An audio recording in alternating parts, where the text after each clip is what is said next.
We are tonight's entertainment. What the fuck is this, Chet? This is a tasty burger. Were you rushing or were you dragging? You like Huey Lewis in the news? Is this your homework, Larry? Why don't you spill your beans? Oh my god. Oh my god. Evil dies tonight! Evil dies tonight! If that was you on the phone and you on the bus, then who was flickering the lights? Welcome back to the Spooky Scoop. Ooh. Hope you're ready to shit your fucking pants, I hope dude. you guys have the lights on. Yeah. Because I'm telling you, it's going to get spooky. Bust out the Depends, brother. Yeah. You're going to need them. Yeah. Yeah, you're going to need them for I this wear mine episode. every day. Well, you need them for different reasons. Yeah. Just from, like... Just looseness. From your hole being agape. Yeah, all the time. Not from spookiness. Yeah. We're fucking back. If you're a longtime scooper, you know, in the month of October, this film scoop, it sets sail. I know it hits the road. I know you think that we're just two pristine young men who have a job and just get things done, but we get fucking dirty. Yep, we get down and dirty. When it comes to the spooky season, we get fucking nasty. The film scoop, it's gone.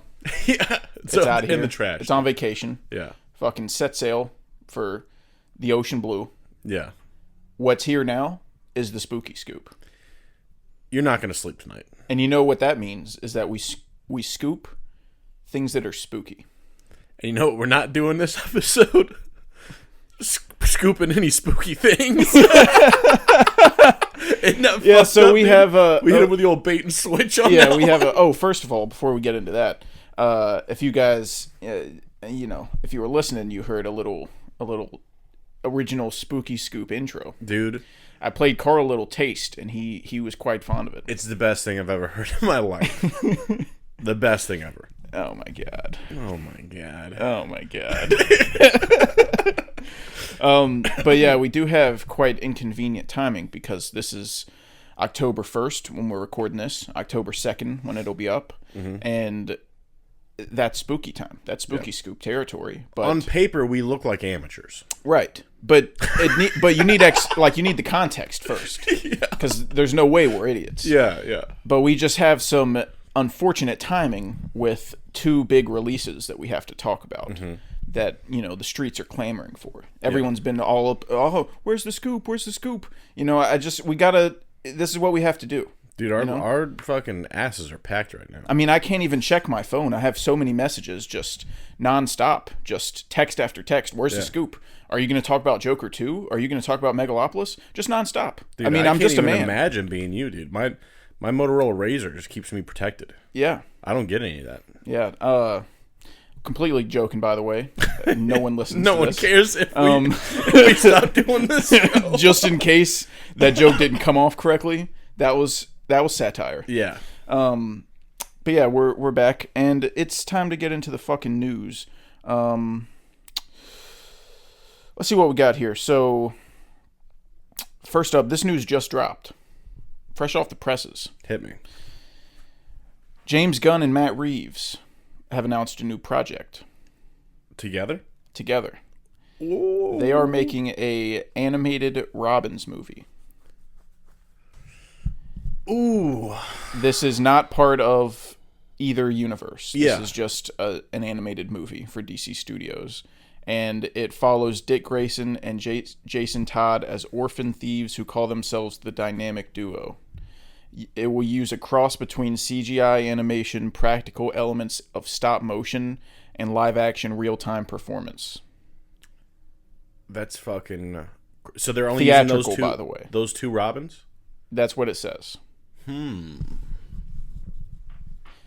I wonder how... I mean, first off, super interesting concept. Obviously, I'm on board. Yeah. I love the idea of doing a theatrical animated release, taking animation seriously. We just talked about that the other day. And I think that you could go... I mean, there's no bounds. There's no bounds. You can do whatever you break. want with these characters, and you can really explore Red Hood, who's kind of a new character, and Dick Grayson. Yeah. and kind of make them, do a different adaptation of them. I feel like we've gotten a typical Red Hood Dick Grayson for a while, and they could do something crazy if they wanted to. Yeah, I think it's awesome. I'm just really happy that it seems like James Gunn wants to do some animated theatrical releases. Yeah. Which DC has made animated movies for a while now, but they're never theatrical. They're straight to DVD. I mean, I think the last theatrical DC movie that wasn't Lego Batman, I think was Mask of the Phantasm. I don't think anything's released in theaters. I could be wrong, but I think that was the last one. Injustice 1 in theaters? I don't think so. I think they've all been direct to streaming and direct to TV. But I'm happy that Matt Reeves and James Gunn are working together on a project that isn't in either one of their universes, because that's just bringing them closer together. They're going to have a tighter relationship. And from my perspective, it makes Matt Reeves' DC, his Batman universe, a little safer and a little they're pals and they work together. So that's just me being weird and thinking about it that way, I guess. I mean, I have no reason to worry about the Batman universe, but I just do. Yeah. But them having a project that they're producing together, that isn't part of either one's universe, is just cool. It just shows that they're boys and they just want to work together. Yeah, Matt Reeves obviously cares about the content, the characters, the stories, and he's having fun if he's signing up for extra stuff. Yeah. So keep Matt fucking happy, dude. Yeah. Keep Matt and James happy. We'll be all right. Yep. And now this one could tickle your pickle. This is pretty big. Ooh. DC Studios is working on a Bane and Deathstroke team-up movie. Holy shit. This is, from everything they're saying, it's going to be a live-action DCU movie. Dude. That seems crazy. It doesn't sound right. It doesn't sound like something that would be made at this point in the universe. That's what I was getting at. That's something that Marvel would do at their point in their universe. Yeah. How far along they are. But we're still setting up the ground, we're setting up the foundation right now.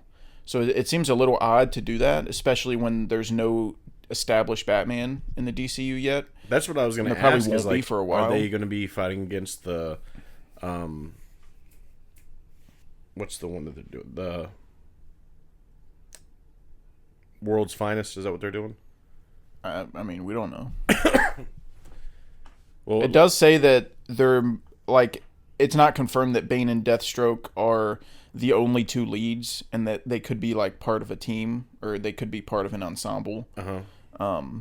But that's really all we know. Yeah. That's fucking crazy. But I just love Bane. I don't know much about Deathstroke. I mean, he looks cool. He's a badass, dude.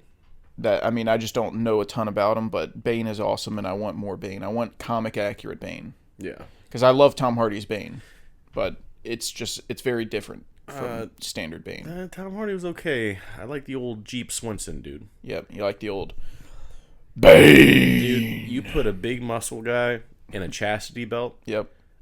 I mean, come on. Yep, I'm wet. Yeah. Dripping. I got the key, dude. Yeah. I'll unlock that thing whenever I want to. Call me the locksmith. Yeah, dude, I'm getting in. Every time. I don't know if you watched it or not, but they released the trailer for The Last of Us Season 2. I might be fucking high, but I feel like I did, but I also don't remember anything from a Last of Us 2 trailer. Maybe I'm just thinking about the video game. Probably. Yeah. Yeah. Well, they released that. I mean, it looks good. I'd imagine it's the usual stuff. Yeah, I mean, it's they used Future Days and did a trailer remix version of it where it's really amplified and dramatic. Did they show Abby at all? Yeah, they show Abby. Is she jacked? No. Damn. The girl they cast as Abby is who they should have cast as Ellie. It's what? Yeah, the girl from her name's Caitlin Dever. She was in No One Will Save You. Oh yeah. I know what you mean. She should have been cast as Ellie because she looks just like her. Like an older version of her, yeah. And here's the thing. I think Pedro's a fine casting. I think he's good. I don't have any complaints with him. I think you probably could have done like maybe a little better, but I don't see an issue with him. And Bella Ramsey was good in the first season. Yeah, she did what she was supposed to. 100%. Bella Ramsey did nothing wrong in the first season, but part 2 is very different, and part 2 is supposed to have a time jump. And The Last of Us, in the games, The Last of Us, Ellie is 14, and then in part 2 she's 19. So there's a 5-year jump from part 1 to part 2. And that does, like, 5 years doesn't sound like a ton of time, but when you're going from, like, teenager to adult, it's huge. When you're young, time matters more. Yeah. And going from 16 to 20 is like a massive right. jump. So they're already, this actor who they cast as Ellie is already at a disadvantage because there's supposed to be a huge time jump, but there's not a time jump in real life. They're making it pretty much instantly. So they're already at a disadvantage, and they're gonna have to wear makeup and do movie magic to look older. But Bella Ramsey specifically just has a childish face and has a childish voice, and I just have a hard time believing that Bella Ramsey is going to be able to pull off part 2 Ellie very well. Yeah, and that's like, and that's nothing they can really like. It's not their fault. It's just kind of the way they're made. Like nothing. It's unfortunate. Like Pedro's but it's fine. like, You can make him look old because he's already at an age where he's not going to change too much. He just grows his hair out a little bit and like make his hair gray. Yeah, give him add some a wrinkle or wrinkles. two. Yeah, like that. I get that, but like you can't change. Like Ellie gets taller and like matures and stuff. Has tattoos. Yeah, there's like a lot different with Ellie, and I feel like the time jump specifically to the story is really important too in establishing Ellie's character. Like if you go straight from like 1 to 2 without the time jump, I feel like the events play out very differently. Yeah, so I'm gonna watch it. Of course, I liked season 1, and the game is my favorite game of all time. So, well, both of them together are my favorite game of all time. NFL Street. Well, that doesn't count.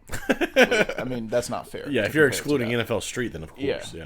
NFL Street 2, actually. Sorry, get it right. I was just doing shorthand. Yeah. Okay. Yeah. I didn't know you had the shorthand for NFL Street. I'll watch it, of course, and I'm excited to see it and excited to see what changes they make. But, and I'm not going to write Bella Ramsey off.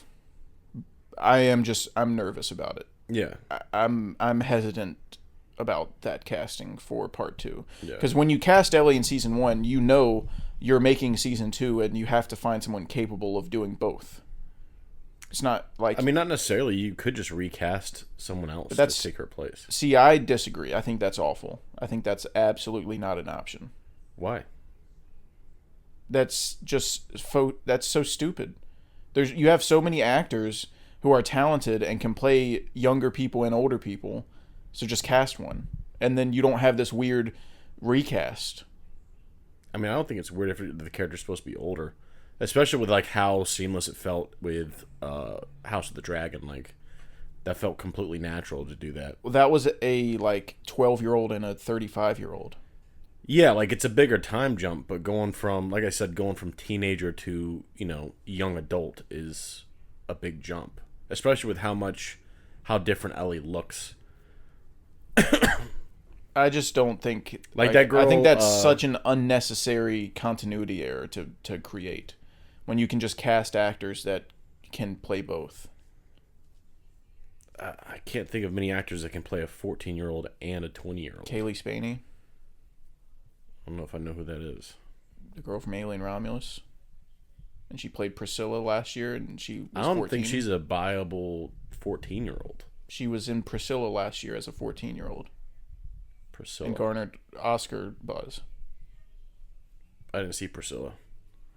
Well, that's a you problem. I'm telling you, that's what happened. And did you watch it? No. Oh. Okay. But I'm not discrediting her, and I know that she can do it. I mean, I didn't know she was even in that movie. I mean, if she can, that's fine. But like, I don't think there's an issue if you like have a story to tell and you need a younger looking actor, and then you have a different one and you cast an older actor. I don't know. I think that's dumb. And like what you're saying most of the time is true, but in this case, I think it's dumb. I don't think it's necessary because the time jump is so short. It's not like House of the Dragon. It's a 5-year jump, and there's plenty of young actors that can play a 14-year-old and a 19-year-old. So there's no reason to have the weird continuity error of recasting them when you could just cast them correctly. Yeah. It's just how I see it. Yeah, I don't know. Maybe in my head, 14-year-olds look a lot younger, but who knows? Yeah. I still think Bella's a great actress, and I'm hopeful. I'm still hopeful for it. Mm-hmm. So we'll see what happens. Yeah. And then we saw the trailer for Sinners in theaters. That looks fucking awesome. Yeah, that looks fucking... Dude, I want a movie. I would pay probably $200 cash if you can make a movie where Michael B. Jordan doesn't look cool. Yeah, well, that's not going to happen. I don't think... I've seen him wear crazy shit.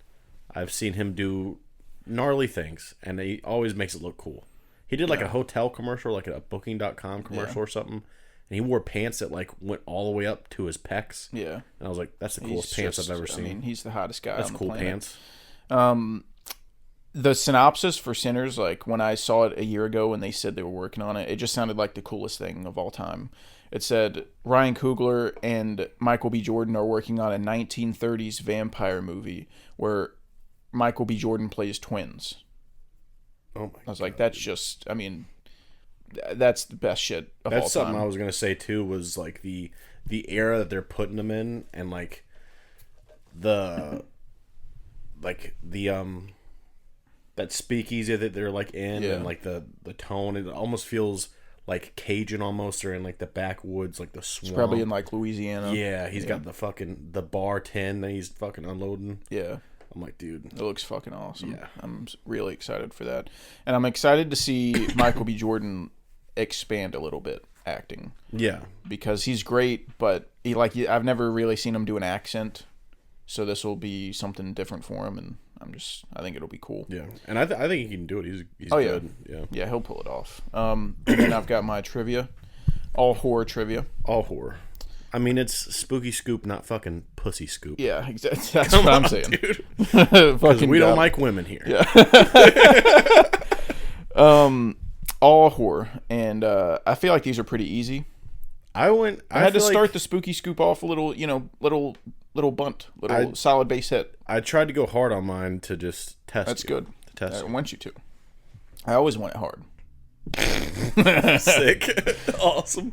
In Hereditary, what was Charlie allergic to that caused her to not be able to breathe? Nuts. And what did she eat? Chocolate cake with nuts. Yeah. Well, I think it. Yeah. What? I mean, it was a cake, and like I thought it might have been like a nut cake, not just like a chocolate. No, she cake thought it was a chocolate cake, but they put nuts in it. Oh. Yeah. Because I remember thinking back to the Matilda scene where that fat kid ate all that cake. Yeah. So that's how I knew it was chocolate. Hell yeah, I haven't seen that. Name 3 Mike Flanagan movies. The Flan Man. I feel like you've asked me this before.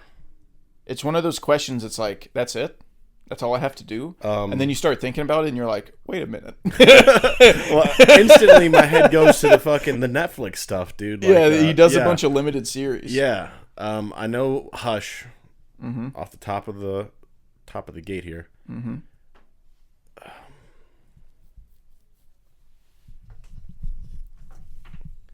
I'm going to sound stupid if I say this, but... Oh, wait, no. I was going to say Exorcist Believer, but he's taking over for Exorcist. Oh, yeah, he's doing That's why I had his name attached to him. Obviously, he wouldn't make the stinker. Yeah.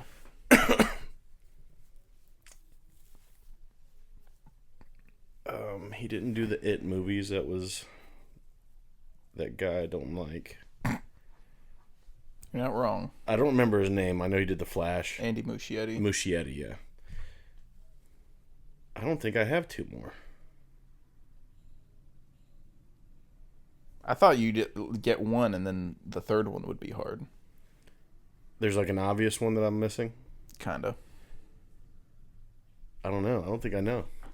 I'm gonna not say the obvious one because it may or may not be part of a later thing. Okay. But the one that's not obvious, the three that aren't obvious, one's Oculus.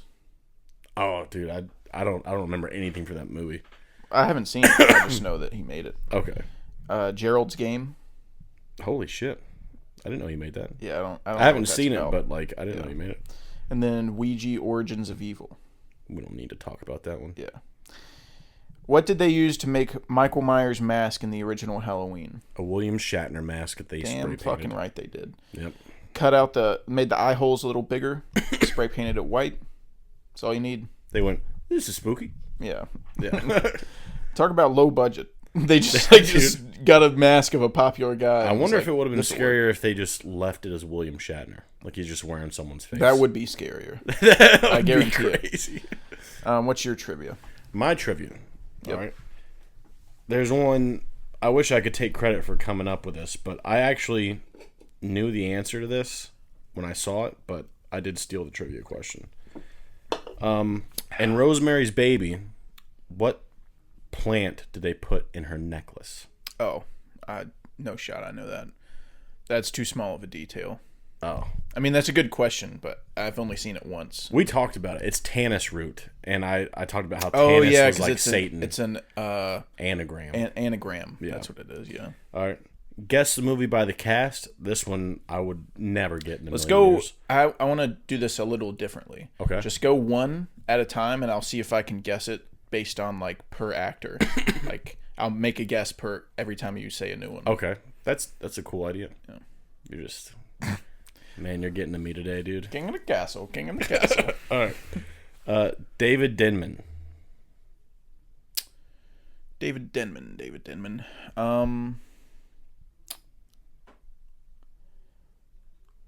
Well, he's in Rebel Ridge, but I don't know what that is. okay. I'm glad that you don't know what my recommendation to my good pal was. Oh, I added it to my watch list. I must have just forgot. But you don't know what it is, though. I mean, I look at my watch list and These stories aren't adding up, pal. I have a bunch of stuff on my watch list. All right. Hang on. David Denman. I'm trying to think of what the fuck he's in. Can you picture his face? Yeah, I know who he is. Okay. He's Roy. Yeah.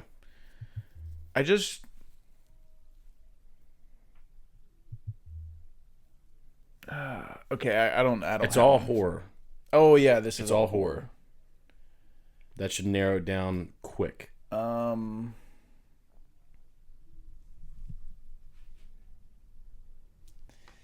just throw out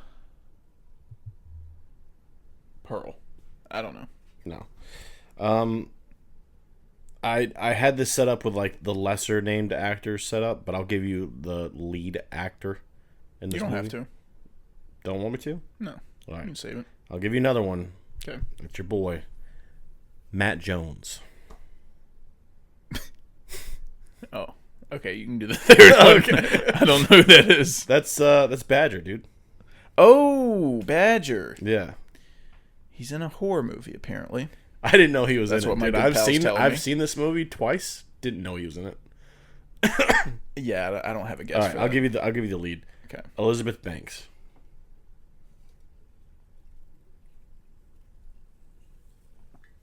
Can you picture her? Well, she's in Cocaine Bear, right? I don't remember if she was in it, but she directed it.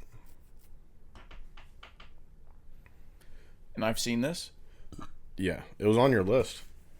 It's a movie that, like, me and you don't ever think of. And, like, on paper, it should be cooler, but it was like, eh. Elizabeth Banks. Mm-hmm. She's got blonde hair. Yeah. Dude, talk about a fucking tough guess the cast. That's Dude, yeah. crazy. David Denman, Matt Jones, and Elizabeth Banks. Holy fuck. All right, I'm going to help you out one more time. Sci-fi kind of horror. Sci-fi horror. Yeah. Retelling, like a reimagining of a character.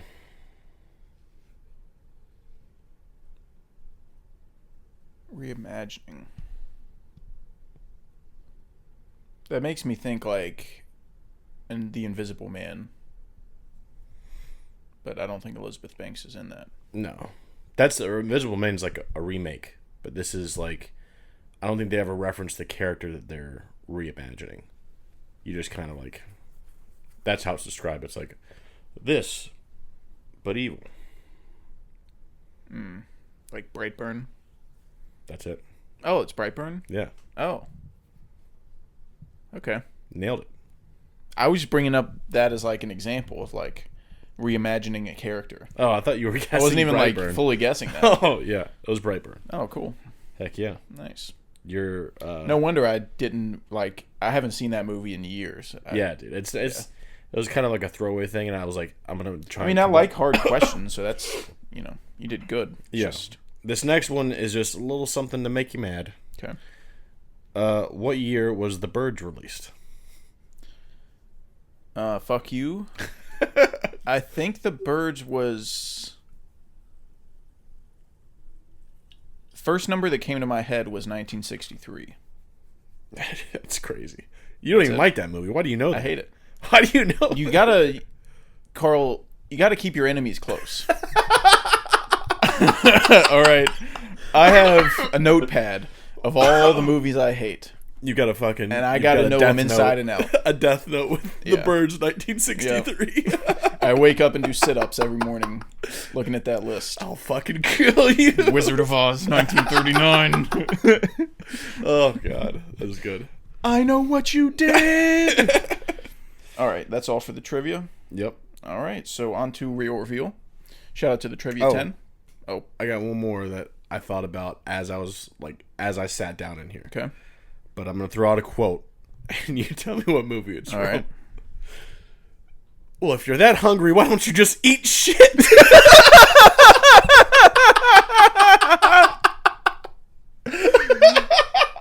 That's fucking awesome, first of all. But I don't know what that's from. Oh, you don't? I don't think so. This character... Is it The Shining? No. Think about the most annoying fucking character in recent horror movies, dude. That's who they're telling it to. The worst person ever. Character. Yeah.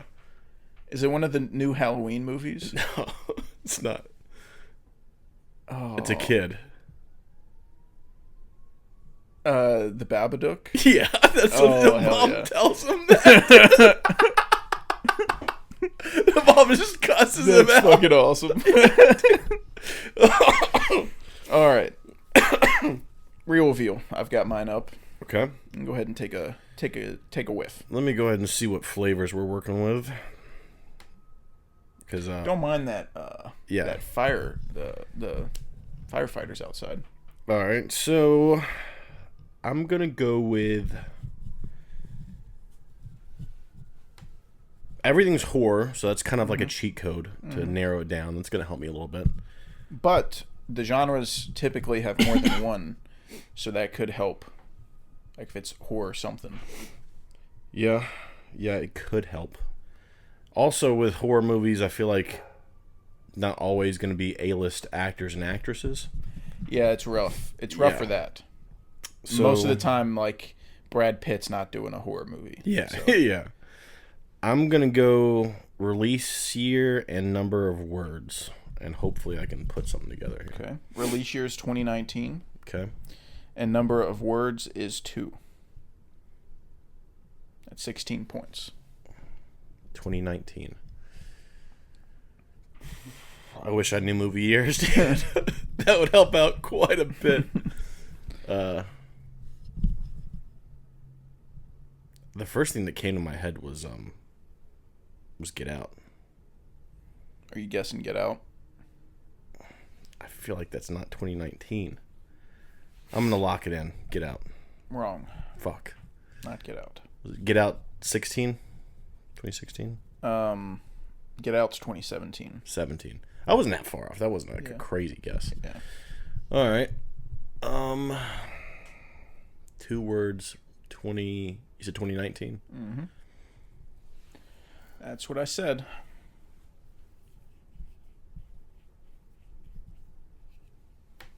Give me my Letterboxd score. You don't have it logged. Fuck. 'Cause you're a pussy. Classic. Classic A movie maneuver. you've seen probably multiple times and don't have it logged.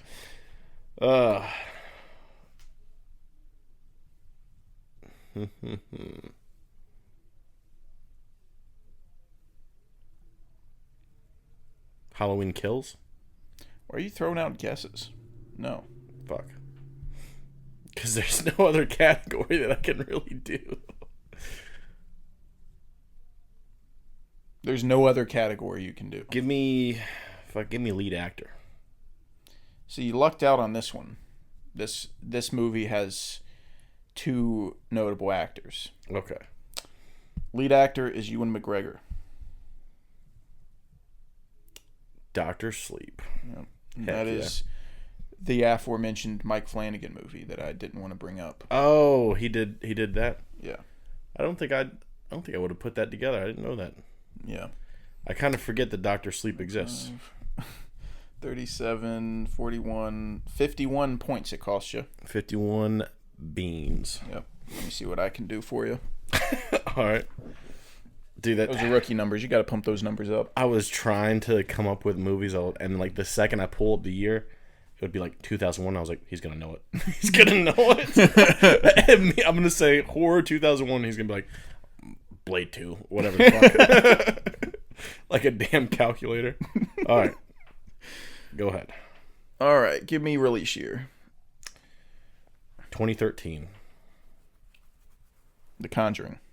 No, that would have been crazy, dude. What's not The Conjuring? Evil Dead. No. Hang on. How many points does a guess count? 5. 5. So that's 10 plus the year, which is 12, 22. Insidious 2. Nope.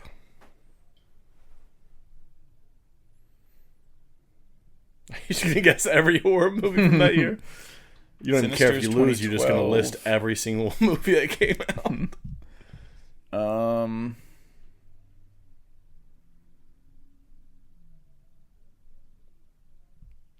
2013.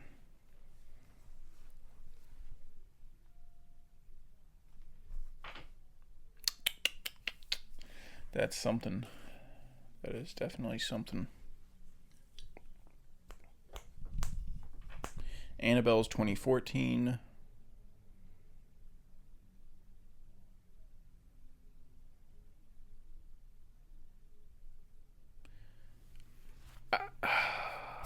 I think I might know. Think you got it?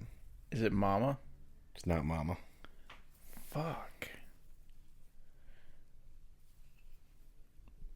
That's 20 points off guesses.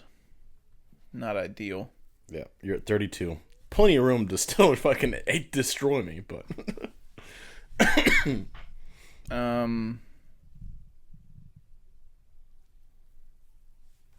Let me see if there's... Don't do Last Date Watch because I don't have that. And what's my rating? No Oscar nominee. Your rating? Yeah. A 3. You son of a bitch.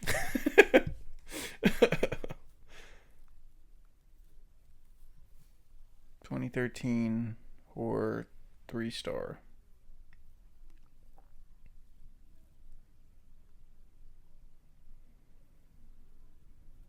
Words in the title? 3. Holy shit.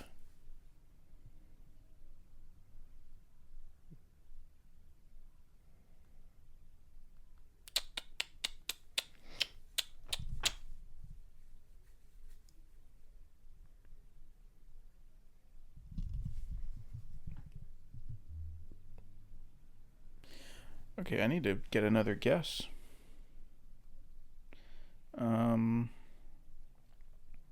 Give me... What am I at? 43. Good grief. I think that the genre might help you. Okay, give me genre. That's the lowest costing thing that I can think of. All right, I'll take it. Genre is sci-fi, thriller, horror, drama. Got it. You said 3 words? Yeah. World War Z. Oh my god, no, it's not. Oh. It's not World War Z. I was thinking that would be kind of a weird pick for horror movies because I don't consider it a horror movie, but I mean, on this Letterboxd it is. This one's a weird pick too. I haven't seen this movie. Oh. But Letterboxd has it as a horror movie. I feel like, based on what I know about it, I feel like I get it. It's not like something I don't get. Like World War Z is zombies. I get why that's a horror movie because like zombies are a horror trope. This one in particular, in my head, I could see it being considered a horror movie, I think. I might just bail. I don't want to keep holding up the scoopers. The big one to rip things off is lead actor.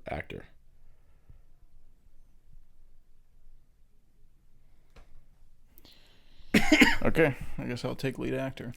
Scarlett Johansson. Under the Skin? Yeah.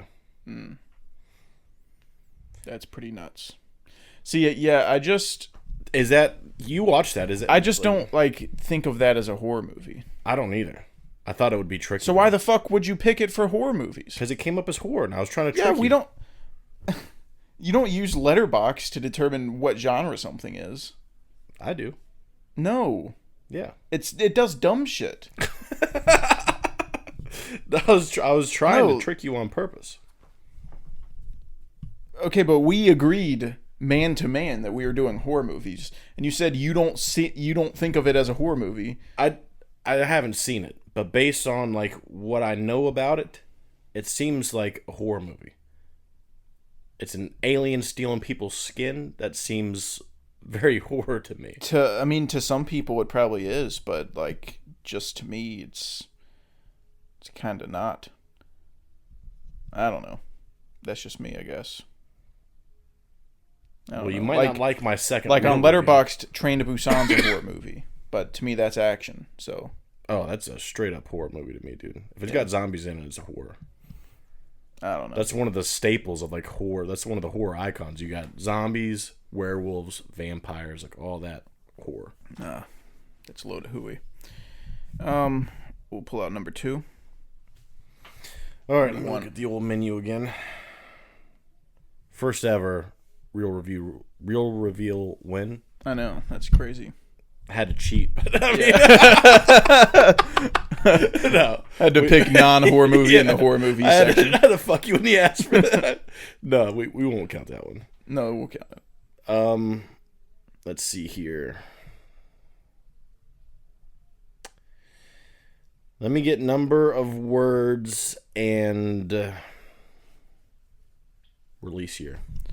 Number of words 5. Release year 1974. 70s. Invasion of the Body Snatchers? No. Fuck.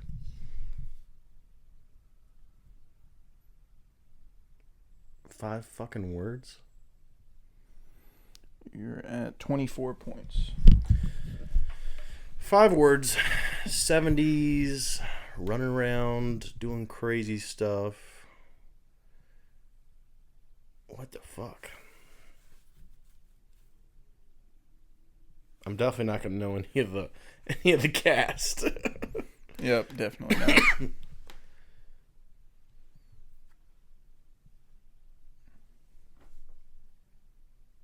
Sheesh.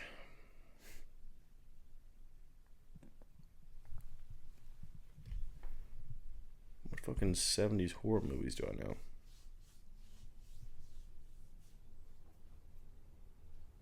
That's not it. What'd you just do with your hand? Counting words in a title. Oh. Well, what were you counting? The words in the title.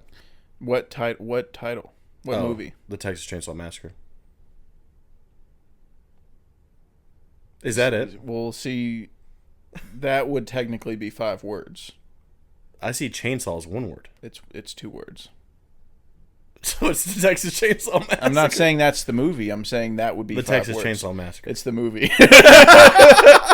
You fucked me. Like, I had to tell you. That's the oldest one. Yeah, but like, I don't know. I feel like chainsaw is hyphenated like one word. No. It's all I can do. Let me see this thing. All I can do is go off how it's spelled in the title, and there's a space between chain and saw. Yeah. That's crazy. That's like the longest. Invasion of the Body Snatchers and Texas Chainsaw Massacre is the longest ones I can think of. So you got, I think, 24 points. That's pretty nuts for you.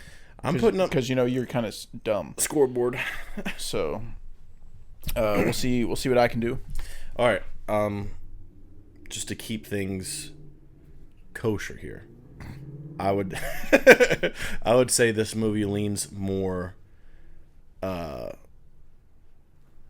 psychological thriller okay. Kind of. All right. You can still guess the genre. I'll tell you what Letterboxd says, but that's what I would say. Time to get my fucking get back. Yeah. What's the release year? 2016. And my Letterboxd score. 4. That's a big one. 2016, 4-star. You said psychological thriller? It kind of psychological to just like thriller. They kind of play with that a little bit.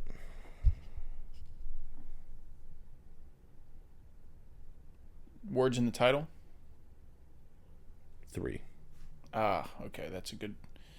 I had a guess, and that what was your guess fucking shunned my guess. So I was going to say Don't Breathe. Don't Breathe. You think that's a psychological thriller? Not psychological, but like... But like... It's not like a traditional horror movie. You're kind of like on the right path with it. Just like, it's a scary situation, but it's like... It's not a horror movie. It's a guy trying to kill you, you know? Happy Death Day. No. What do you mean? That's not it. That's 3 words, and... Yeah, I'm saying that's not it. But you laughed. You made fun of me. It's just a funny title. It's just a funny title. So you're crushing it with your guesses. Like, all these add up. 2016... You said 3-star? 4-star. 4-star. You did guess Happy Death Day, and you have it at a 4-star? You're right.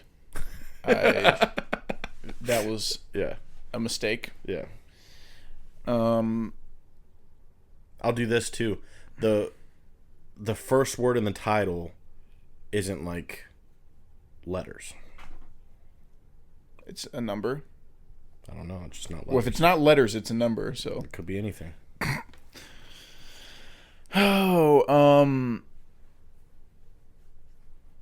Well, my first thought when you said that was 28 Days Later, but that's quite obviously not 2016.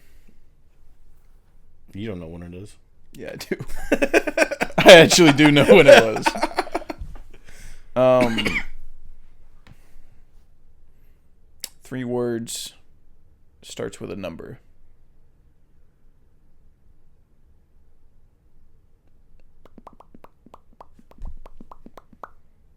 Four-star psychological thriller. Yeah, it's not crazy psychological, but there is an element of like, what the hell's going on? What have you done so far? You've done year, number of words. My Letterboxd. Okay. And then I guessed. And then the year. Yeah. Which is 15, 26 points. And I guessed 2 movies, I think. All right, you're at 31. Yeesh. Yeeshers.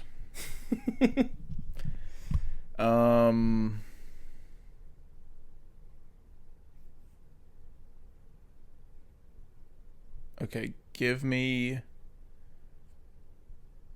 the director. You sure you want director? Yeah. You don't want like lead actor? Yeah. Are you saying you had a lead actor? Yeah, I want director. Okay. I might not pronounce it right, but Dan Trachtenberg. Trachtenberg. It's Trachtenberg? Yeah. Oh, I thought you were saying like he was a bad director. No. Okay. His name's Trachtenberg. He did...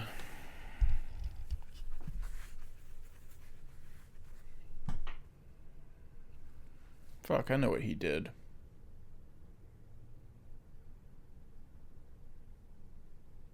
10 Cloverfield Lane. Hell yeah, dude. Yep. You thought I was dumb. Are you sure you went director? I mean, I wouldn't have been able to tell you what. Yeah, the well, hell you're he was not going me, on. pal.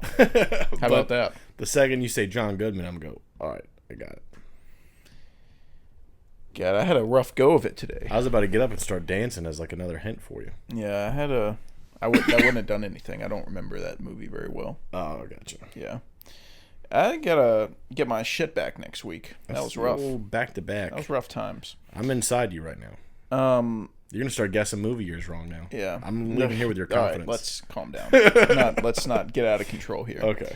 Letterboxd review time. Yep. I've got one from Abigail, 5 stars. If it was me, I would have simply just not gone crazy. Is it The Shining? It's The Shining. Yeah. Yep. And simply just not gone crazy. this one's also The Shining, but I just thought it was funny. Yeah. A tuxedo-clad man with a furry fetish has the best night of his life rudely interrupted by a marital dispute. The perfect synopsis.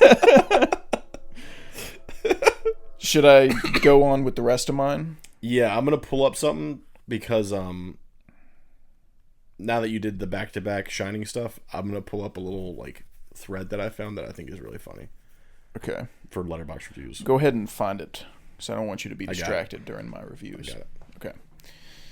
This one's pretty good. Okay. By Demi. God knows I'm not going to pronounce that last name. Okay. So, Demi something, 4.5. See, this is why I simply don't have sex. 1 second, 1 second, you're just laying down the pipe, and all of a sudden, the big boy comes in and tries to stab you because he's jealous of you and your rockin' hog. I don't need that pressure in my life. Porking is a young man's game. I got bills to pay. Dude. You're rocking your hog. It follows. No. What? No. Oh shit. Friday 13th? No. Fuck. Where do they get killed while they're fucking all the time?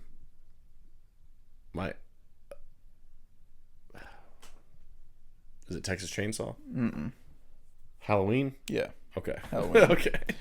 Now, this next one is really funny, but it's kind of only funny once you know what movie it is. Okay.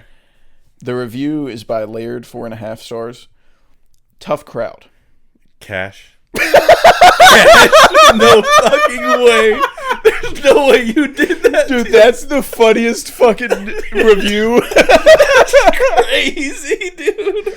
For the Scoopers, the movie's Green Room. I can't believe you did that to me, dude. That was my best one. That's the funniest fucking review I've ever seen on Letterboxd, dude. That guy I saw that and I busted out laughing.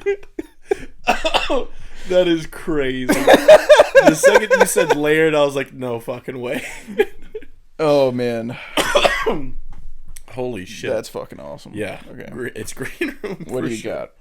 Well, that one's off the list. Yep. I have one from Mia, 4 star.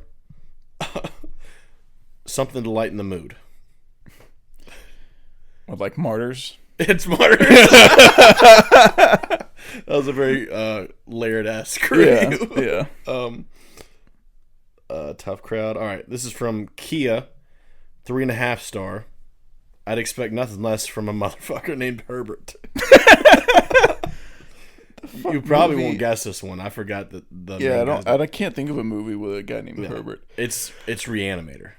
Oh, But yeah. I went on this. I went through Reanimator's reviews, and they said there's all this gay shit on there. So it's that I think Herbert and Dan should have kissed. Do you guys think Herbert and Dan explored each other's bodies?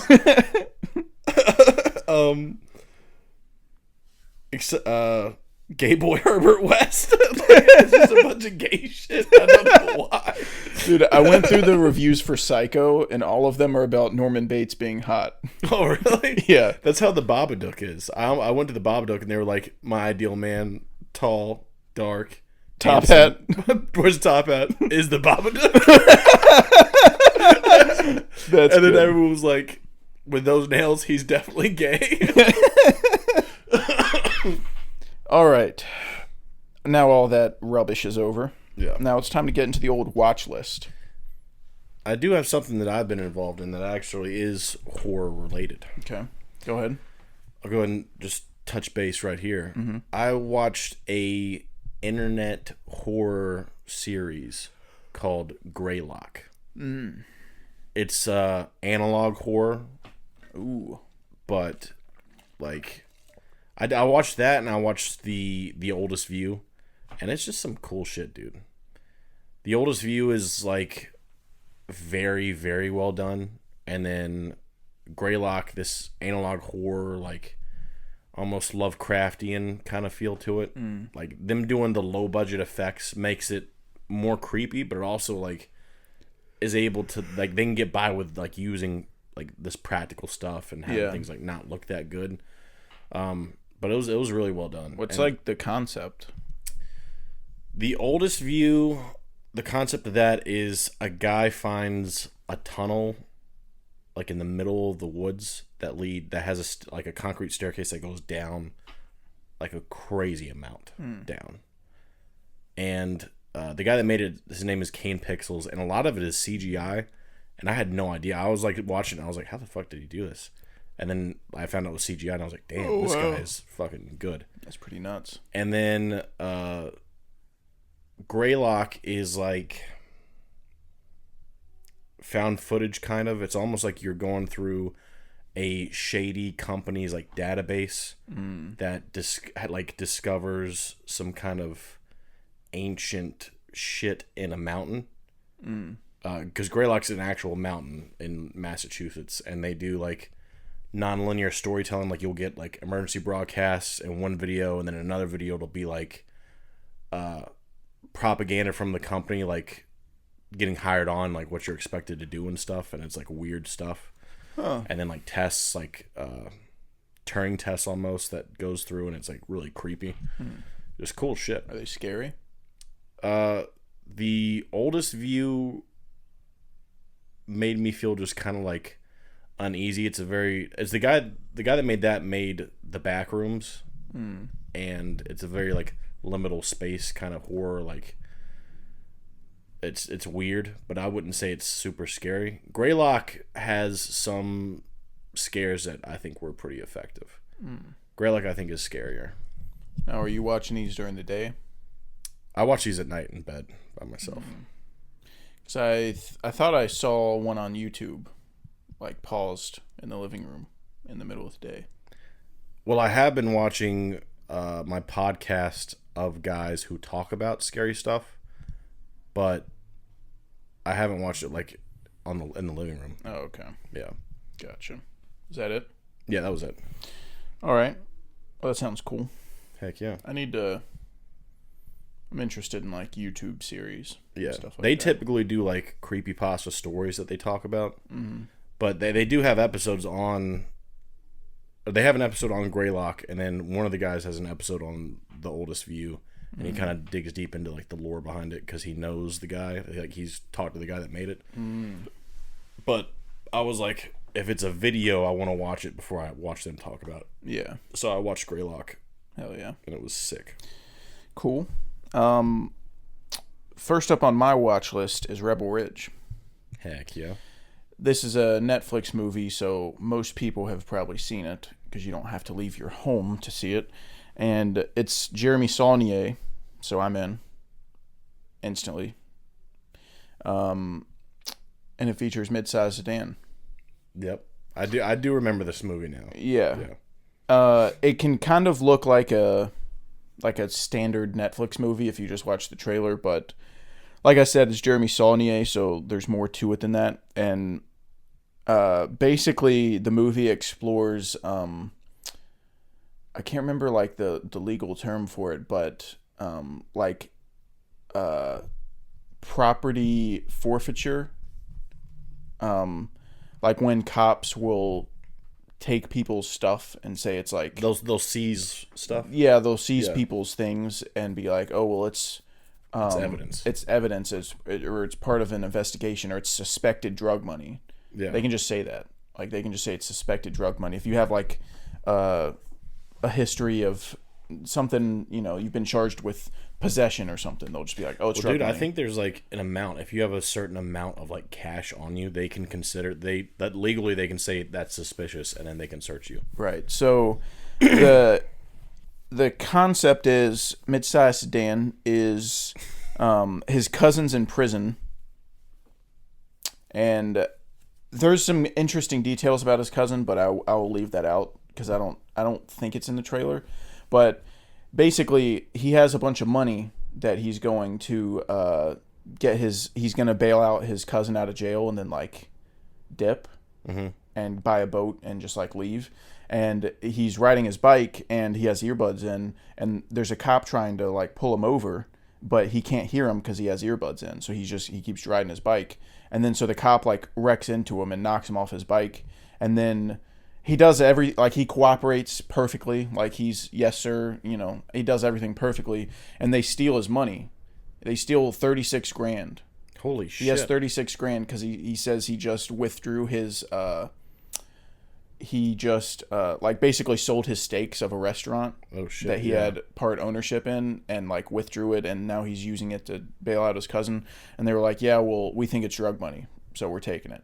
Basically, like that's the dumbed down version. They have all the police nomenclature, but so that's the concept, is like him trying to like get his money back, and how fucked the legal system is and how many loopholes there are. And it's so much more than just like your standard like revenge movie. Like it sort of has like a Rambo type template, but it's not at all like Rambo.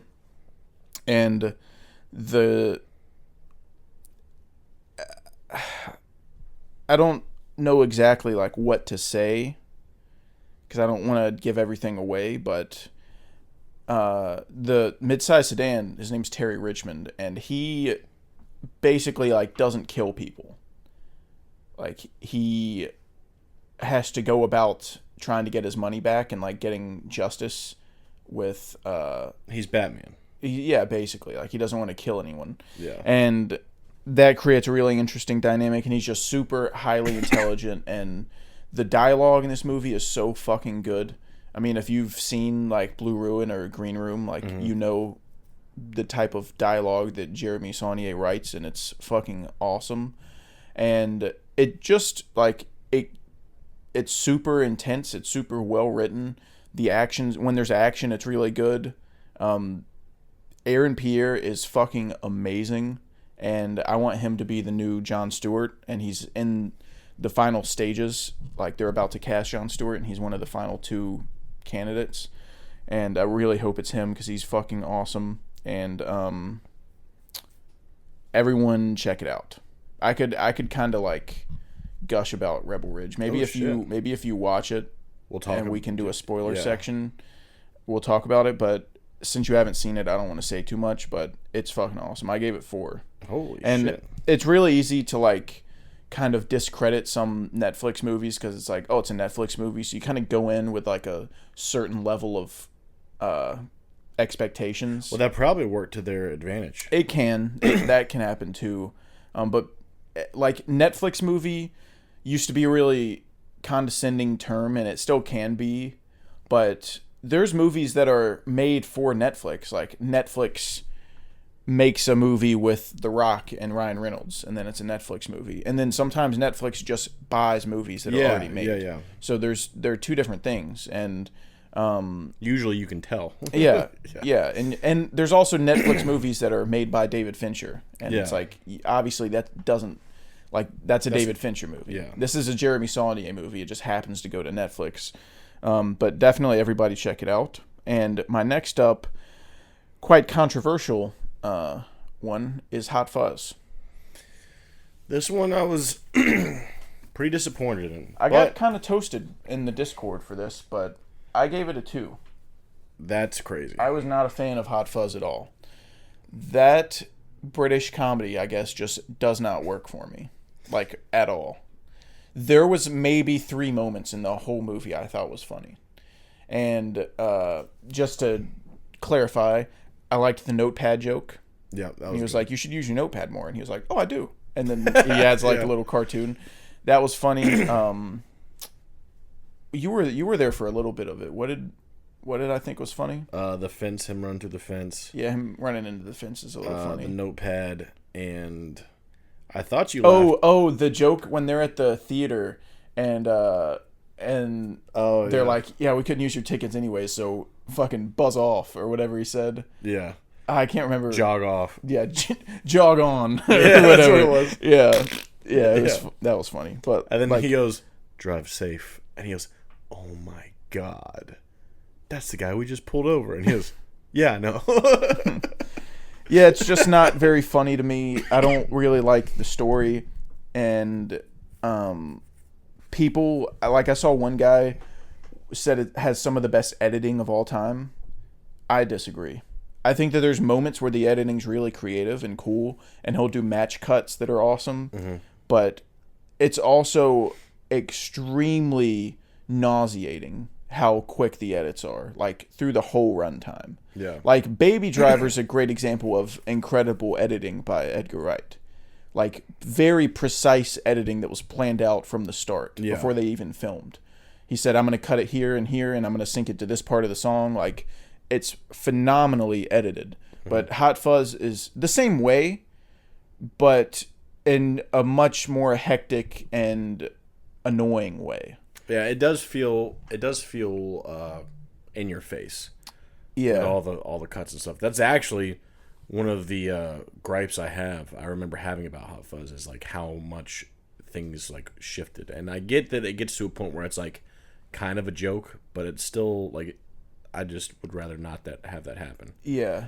But I do like Nick Frost and Simon Pegg. I think have great chemistry. I didn't realize how much people liked Hot Fuzz until you told me about it. But I'm definitely more of a Shaun of the Dead guy. 4.1 average on Letterboxd. Higher than the Batman. What's the Batman's average? 4. Oh shit. It's definitely not better than the Batman. I can tell you that one for free. Apparently it is. I do like me some Hot Fuzz, but I mean, there's just some kind of disconnect for me with like these British comedies.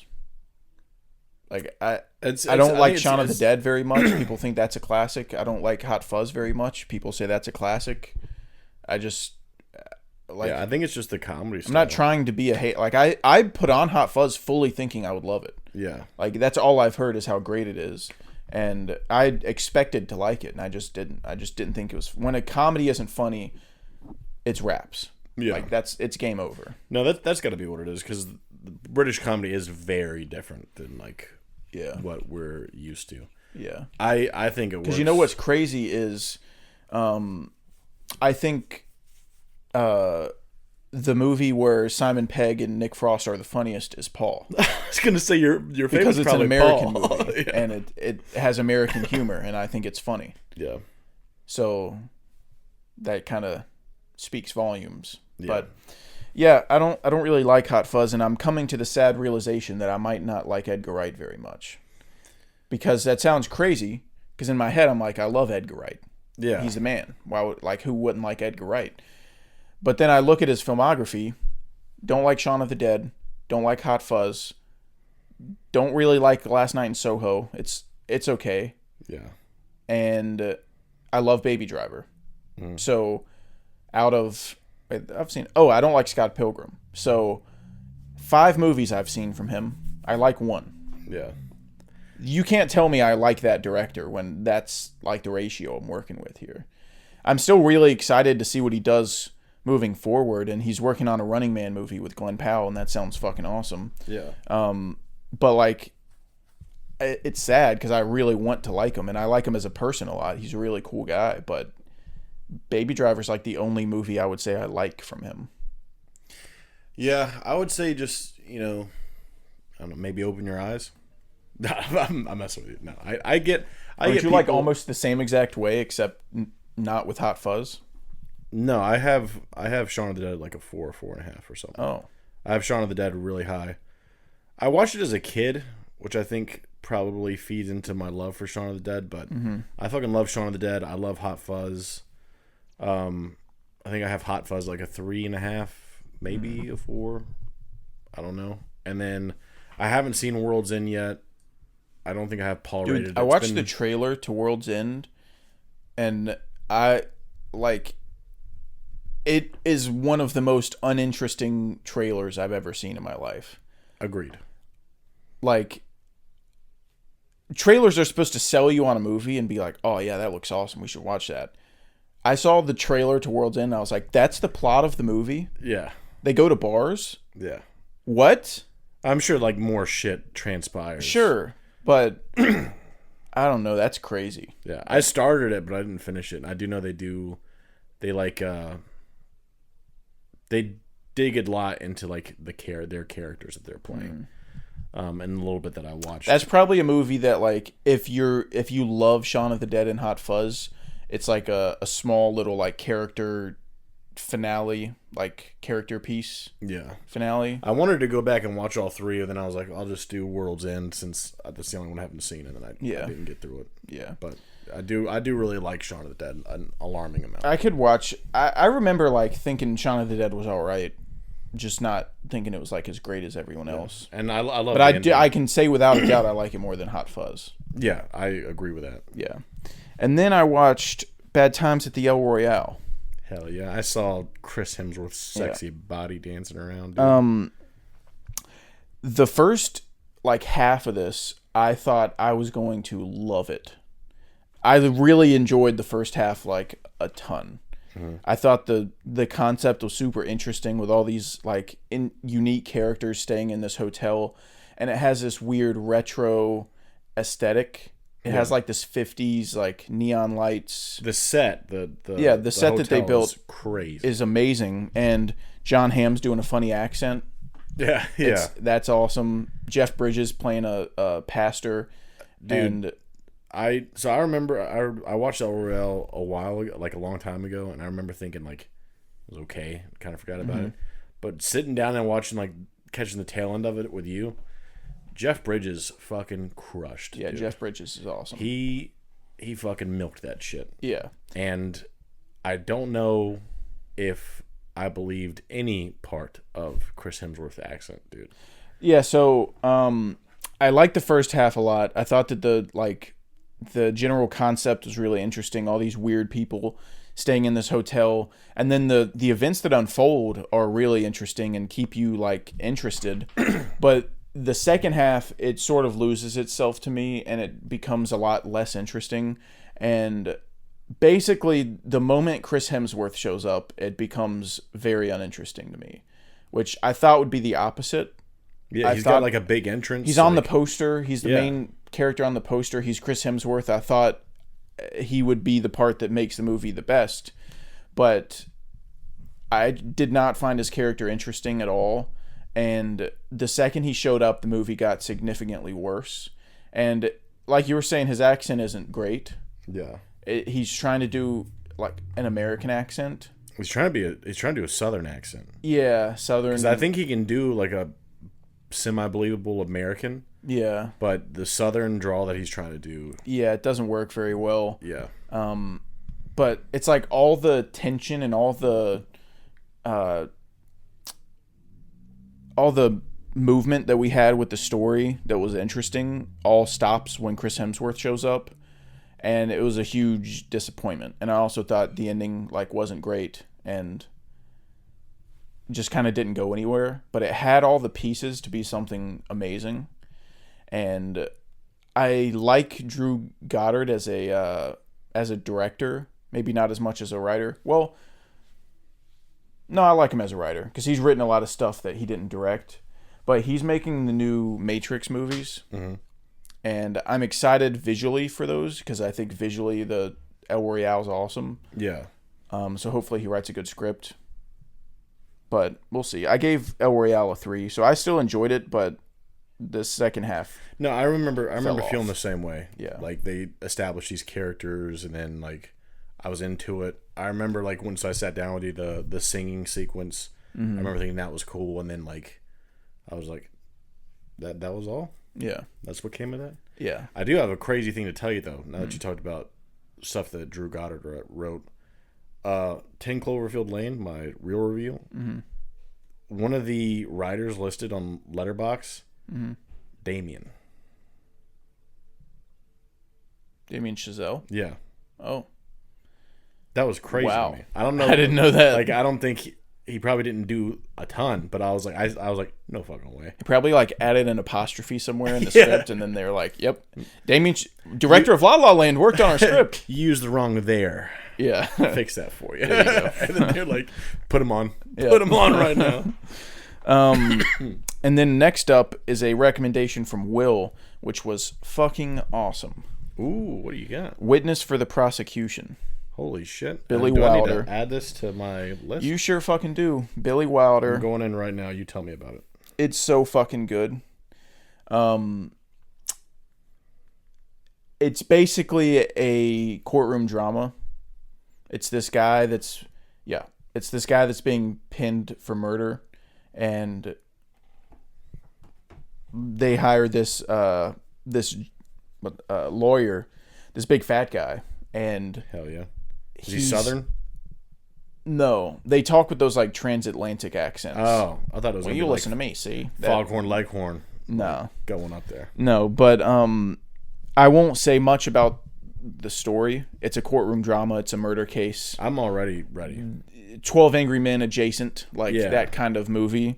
And I'm very open to older movies. If someone says something's good, I'll watch it. I don't discriminate where it's from or when it came out or whatever. Yeah. But older movies typically aren't going to be some of my favorite movies. Yeah. And a lot of times I'll watch them in movies that everyone thinks are like masterpieces. I'll give like a 4. And I'm like, it was good.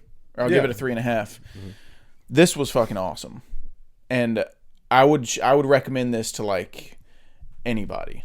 Holy shit. I think it's so entertaining because it's not only a great script and a great story that keeps you guessing and has a great twist, it's also really funny because the guy that plays the lawyer is hilarious. Oh, really? He's this big fat guy that is having health issues, so he has this nurse like following him around and giving him medicine and like nagging him all the time. And there's one time where she keeps like nagging him about like taking his medication or taking away his cigars, and he goes, "If you were a woman, I'd hit you," which is hilarious. A, because she is a woman, but B, he's saying he would only hit her if she's a woman. That's the 50s, I tell you. I love that's that. fucking That's fucking awesome. Awesome. What'd you want to have given it? I gave it a 4.5. Hell yeah, dude. It's so like he has lines like that throughout the whole movie, dude. So just for like him, I would watch that guy in any movie, like do anything. He's so entertaining, and it makes sense because it's Billy Wilder, and the only other Billy Wilder movie I've seen is The Apartment, which is the same way. The Apartment I also gave a 4.5. And that's fucking awesome. I don't think I even have The Apartment on my watch list. I think I might prefer Witness for the Prosecution a little bit, but they're both really, really fucking good. And now I need to see fucking Sunset Boulevard because that's supposed to be his best one. Holy shit. And I haven't even seen it. But yeah, Witness for the Prosecution, I won't say too much about it. Everyone go watch it. That shit is fucking awesome. And then I watched The Wild Robot. Heck yeah. And apparently I'm an idiot. Why? That's what the streets are saying. They're calling me an idiot. Well, let me say this. The old lady wants to go watch it. So we'll probably go and we can compare notes. So don't go too deep into spoilers. Okay. I gave it a 2.5. Average movie. Okay movie. Yeah. But compared to everyone else, I hate it. Everyone else is giving it 4s, and Alan gave it a 4.5. Holy People cow. are really high on it. And I just thought it was so generic. See, now, if I go watch it, I'm going to give it a 4 and be like, Cash is so fucking stupid. Yeah, maybe you will. Maybe I'm an idiot. No, even if I hate it, I think the animation's great. The animation's awesome. It does look really good. The score's awesome.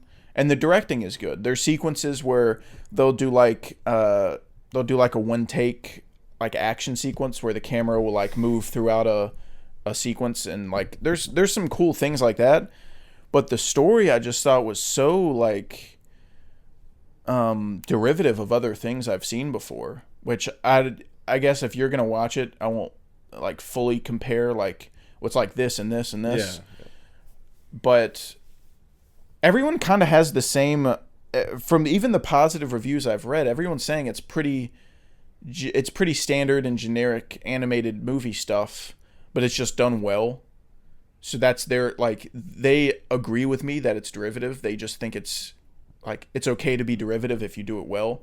And I guess that wasn't enough for me. Like, yeah. I just couldn't really get into the story. It's not funny. I like animated movies to be funny. Lego Batman, shit like that. Yeah, yeah. Not a single joke in this movie I thought was funny. Damn. So, and it's not that every animated movie has to be like a knee slapper, but you want some levity. And it's one thing if an animated movie has a serious tone, something like Coraline doesn't have to be super funny, even though it does have funny moments. This isn't that. This is like, it's trying to be funny constantly. It's just not. Work. It's just, it has childish humor that isn't funny. So, I mean, I wanted to like it. I went to the theaters. Everyone was saying it was good, but I couldn't get into it. I mean, I agree with the people, like, you can do something derivative and have it be heightened by the execution, of course. I agree with that. The Holdovers is not the most like insanely original movie. Yeah. It has elements of a lot of different things. Yeah. It's just done well. Alien Romulus is very similar to Alien, but it's super cool. Yeah. So I do agree with that point, but it'll definitely detract, and I might not be the target audience for the Wild Robot, and they might be doing kid comedy, but there's also animated movies that like appeal to both audiences. The good ones do. That's what I'm saying. Yeah. You watch Toy Story with a 5-year-old or a 50-year-old. They're both having a good time. Yeah. That's what's happening. Yeah. This isn't that. I don't think. I mean, maybe I'm wrong. I don't know. Maybe I was in a bad mood. I didn't think I was in a bad mood. I thought I was in the correct mood to watch The Wild Robot. I was excited to see it, and then it just wasn't like wasn't really that much interesting happening to me. Maybe I'll go and yuck it up a little bit. Yeah. I don't think you're going to see it.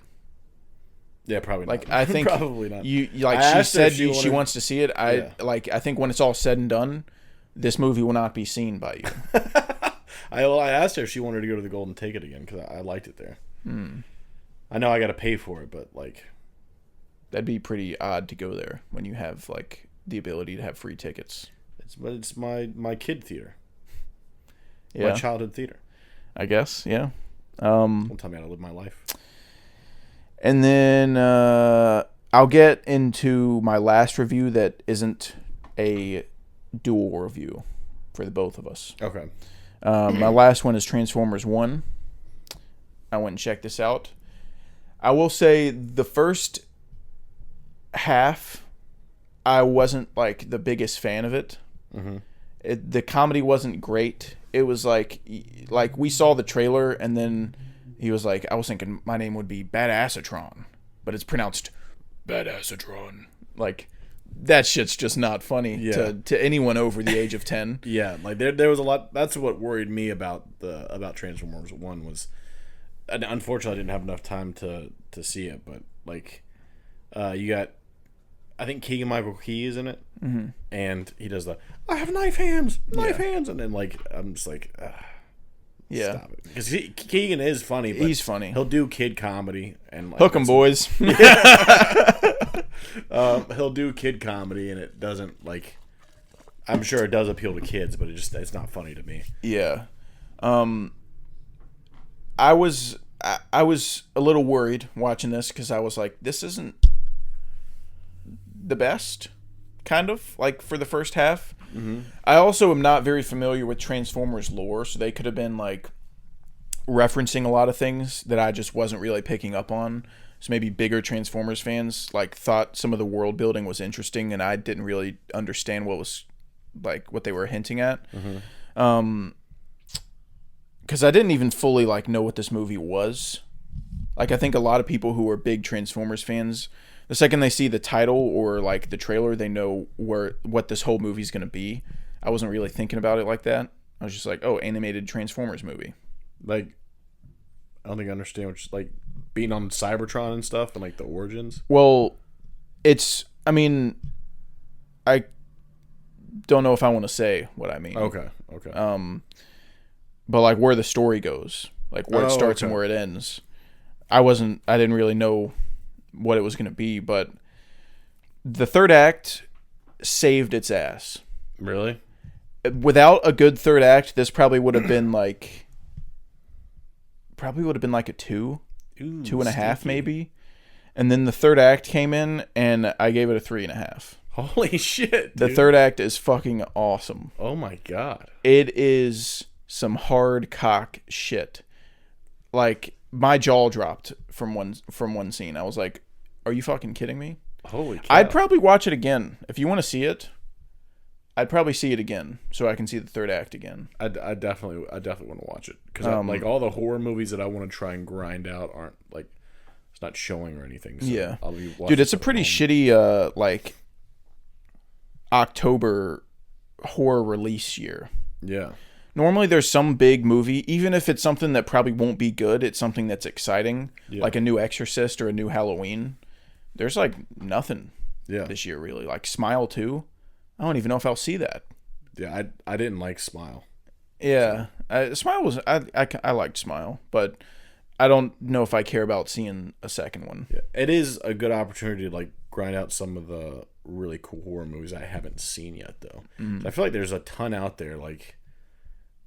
I don't know. I've been exploring the different, like, subgenres of horror with, like, the liminal space of that internet thing and then the analog horror. So yeah, I'm kind of I'm itching to see some crazy shit, and I definitely want to watch Mad God this year. Yeah, I'm gonna try to do my best to get in one horror movie a day this month. That's my goal. But yeah, Transformers 1, the end product, pretty awesome, pretty cool. 3.5 for me. It is saved by the third act, but that could be fixed on a rewatch. Now that I know the full story, maybe I'll like it a little more, like, throughout. But yeah, I definitely recommend it. And then the last 2 reviews are Megalopolis and Joker 2. We'll do Megalopolis first because I have less to say. I was just about to say, let's do Megalopolis. We can get it out of the way pretty quick. Megalopolis, more like melatonin. Got him. Come on. Fucking got him. Nail in the coffin. This movie's quite horseshit, if you ask me. It's quite awful. Yeah, dude. So I sat down to watch this, and I had very limited knowledge of what it was going to be. I saw the teaser trailer.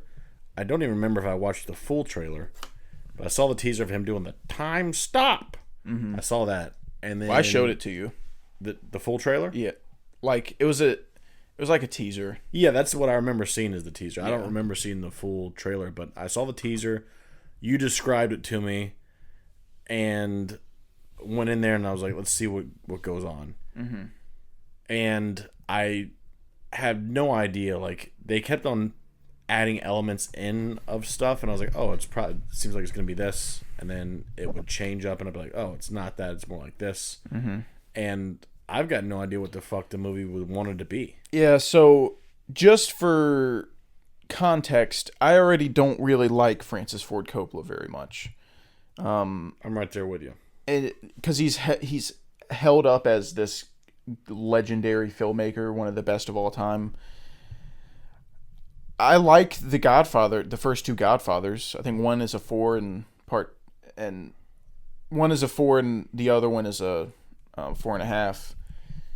But I don't love Apocalypse Now, and I haven't really seen anything else by him. I don't like Dracula, so I don't see him as like that level of filmmaker. So when, you know, I know all the backstory with Megalopolis and how long he's been trying to make it and how no one would give him money to make it because they kept saying it's unreleasable and it has no audience. And it's a little weird, like, to give my opinion on, because I'm very pro art and I'm very pro movie, and I want directors to be able to make their full creative vision without any studio interference. That's always going to be the best, you know, option. But sometimes when studios are saying a movie is unreleasable and has no audience, maybe they're right sometimes. Yeah. And I'm glad this movie exists. I'm glad that there's people that like it, because there are a lot of people that really like it, and that's great. I'm happy for you. But studios' goal is to make money. Yeah. They're sort of looked at like they're evil by movie fans, and a lot of times they are. But their goal is to make money. So if they see a movie that they think people will like, they'll buy it. Yeah. Because they want to make money off of it. So them not wanting to buy Megalopolis completely makes sense. Yeah. Because after seeing it, I think it's absolutely horrible. There are some positives. The visuals can be pretty great at times. Yeah. There's a lot of shots I really liked. There's a shot when there's a meteor shower, which they go over in the trailer. It creates this flare that projects the silhouette of people onto a building. Yeah. That shot was really fucking cool. There's a dream sequence where there's a hand like grabbing the moon. Yeah. There's a lot of really creative visuals that are really cool to look at. It's set up. The movie is built like a play and not a movie. Sort of, yeah. That's how it feels to me. Like the line delivery on stuff, the monologues that people would go on, the fanciful like costumes, and then those particular scenes that you described seems like something that would be in a play. Yeah. Because the silhouettes are very dramatized. It's not like people dying. It's like the like when you're trying to express that. Yeah. Very performative. Yeah. That's what it feels like to me. Right. And it does look good, and like the costumes are great. Like everyone's outfits like fits the world that he's built, and there's some really cool imagery with the statues that move. Yeah, that happened. Yeah. What does it mean? I don't fucking know. But I don't know either. Like just seeing the images on screen, there's shit that looks cool. But I'm always a story and character guy first, and if there's no story or characters that I find interesting, none of the visuals matter. Yeah. Visuals are just a bonus when a movie's already good. Not everyone sees it like that, but that's kind of how I see it.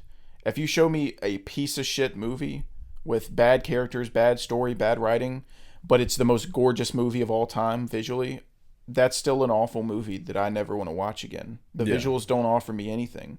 But when you take something like The Batman, which is a great story, great characters, and then you add great visuals on top, it makes it even better. And that's where it becomes a masterpiece. And there's plenty of like lower budget movies that have great characterization and stories, and it's like, that's fucking awesome.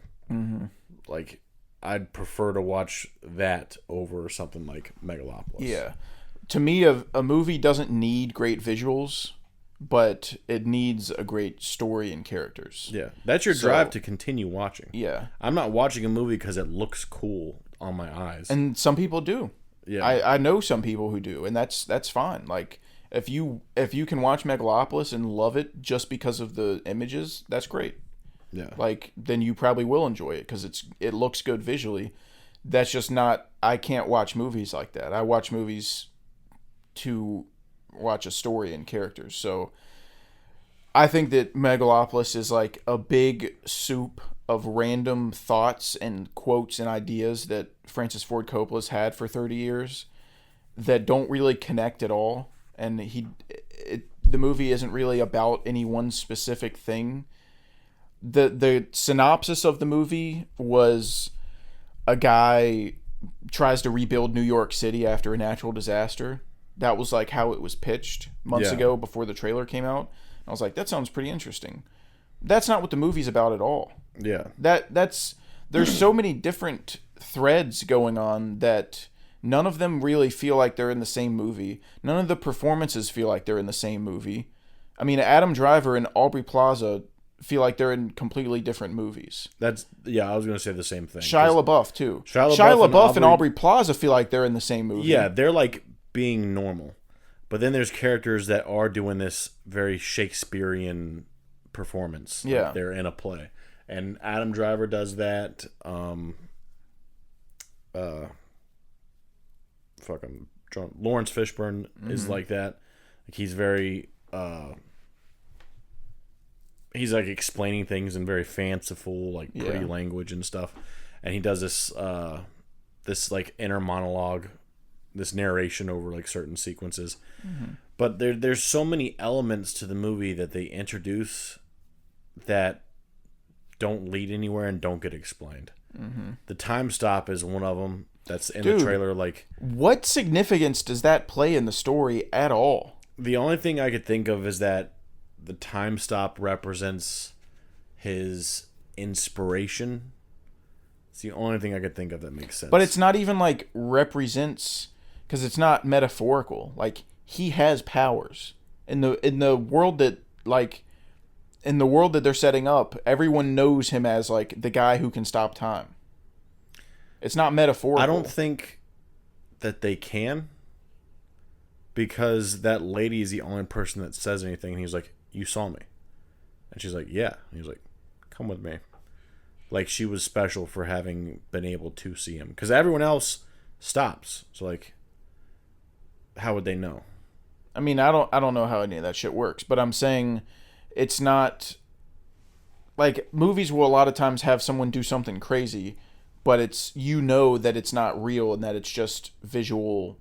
It's a metaphor. Yeah, yeah. This isn't like, my interpretation was that this isn't that. This is, he has powers. He can stop time. And that's a real thing in this world. Mm-hmm. That's how it was portrayed to me. And it feels like you can take that element out and it's the same movie. It's the same piece of shit. So, oh yeah, 100% you could do that. Like, I don't know what that's that what I'm even, saying. Like, what that even means in the story. The only reason why, like, I even thought that, oh, it's his inspiration, like that's what it symbolizes, is because, without getting too deep into spoilers, there's a sequence that occurs where he has to, like, he kind of can't do it for a second and then he can again. And it's like, that's the only thing that makes sense to me. But even then, like, once that happens, they never talk about it again. Mm-hmm. Like, they never mention it once. So it's like they're just throwing shit at the wall and nothing is sticking. Like, it sits there for a second and then they take it away, and then it sits there for a second and they take it away. And then, like, I'll try and say this without spoiling anything, but when he takes when he goes to the bank, he takes the thing off his head. Why did that happen? Yeah. You know what I mean? Yeah. Never talk about it again. Yeah, that decision they made with the kid and Adam Driver, I was like, oh, that was pretty nuts. Yeah. Like, I didn't see that coming. And then they just, like, it means nothing. In 10 minutes, it's like it never even happened. Yeah. It's like, yeah. The fuck was even the point of that? I thought that was going to happen, and I was like, okay, they're leaning into the Shakespeare thing that I told you that I thought it was going to be in the first place. Or at least try to, like, capture that. Mm-hmm. And then they just undo that, and they're like, no, not really, though. Yeah. There's so much going on in the movie that it feels like nothing happens in the movie. Because every thread that they try to put into the movie is underdeveloped. Yeah. Everything goes so much like, shit leads to a going dead on. end. There's so much unrelated shit going on that's also not very interesting. Yeah. All of the threads that they put in the movie aren't very interesting to me. the idea of someone trying to rebuild New York after a natural disaster, that sounds interesting. But that's very rarely what the movie's actually portraying. Yeah, and they could have gone so many different directions. Like, they could have gone into Megalop and talked about what that was and why people were against it. But all you know in the movie is that people were like, no, bad. Mm-hmm. No reason behind why. But, like, it exists. Yeah. We don't know how it came to be. We don't know how he developed it. From what I can remember, we don't even know why Cicero hates Adam Driver. Not at all. He just starts the movie and he hates him. His character has always hated him. Yeah. That's what you're led to believe. Yeah. And it's like, that's a crazy motivation. Yeah. So, I think it's like, it's quite shit. The visuals, like I said, they don't mean anything to me if the movie's bad. Yeah. If the movie was great, the visuals make it better. The visuals are a nice bonus, and it can make the score better. But there's no substance here that I find interesting or enjoyable to watch. And I think it's a complete mess, and it's no wonder no studios wanted it. I mean, how do you watch that and then, like, market it? No idea. And, like, I don't know who this is for. I don't know who's going to like this. I don't know what they're trying to say. I don't know what they're trying to emulate. Imagine you work for Amazon or something. You get sent to go watch this movie by your company to see if your company should buy it and distribute it. And they're like, "So what's it about?" I don't fucking know, dude. Shiver me timbers. I don't know what the fuck to tell you. Go watch it. I don't know. I made a mistake. I have egg on my face on this one. Yeah. I watched the movie and I got no idea. Yeah, I gave it a 0.5 star, and I never want to watch this movie again. I think it's absolutely painful to get through. I checked my phone. Like, I was like, please God end. Please God end. Yeah.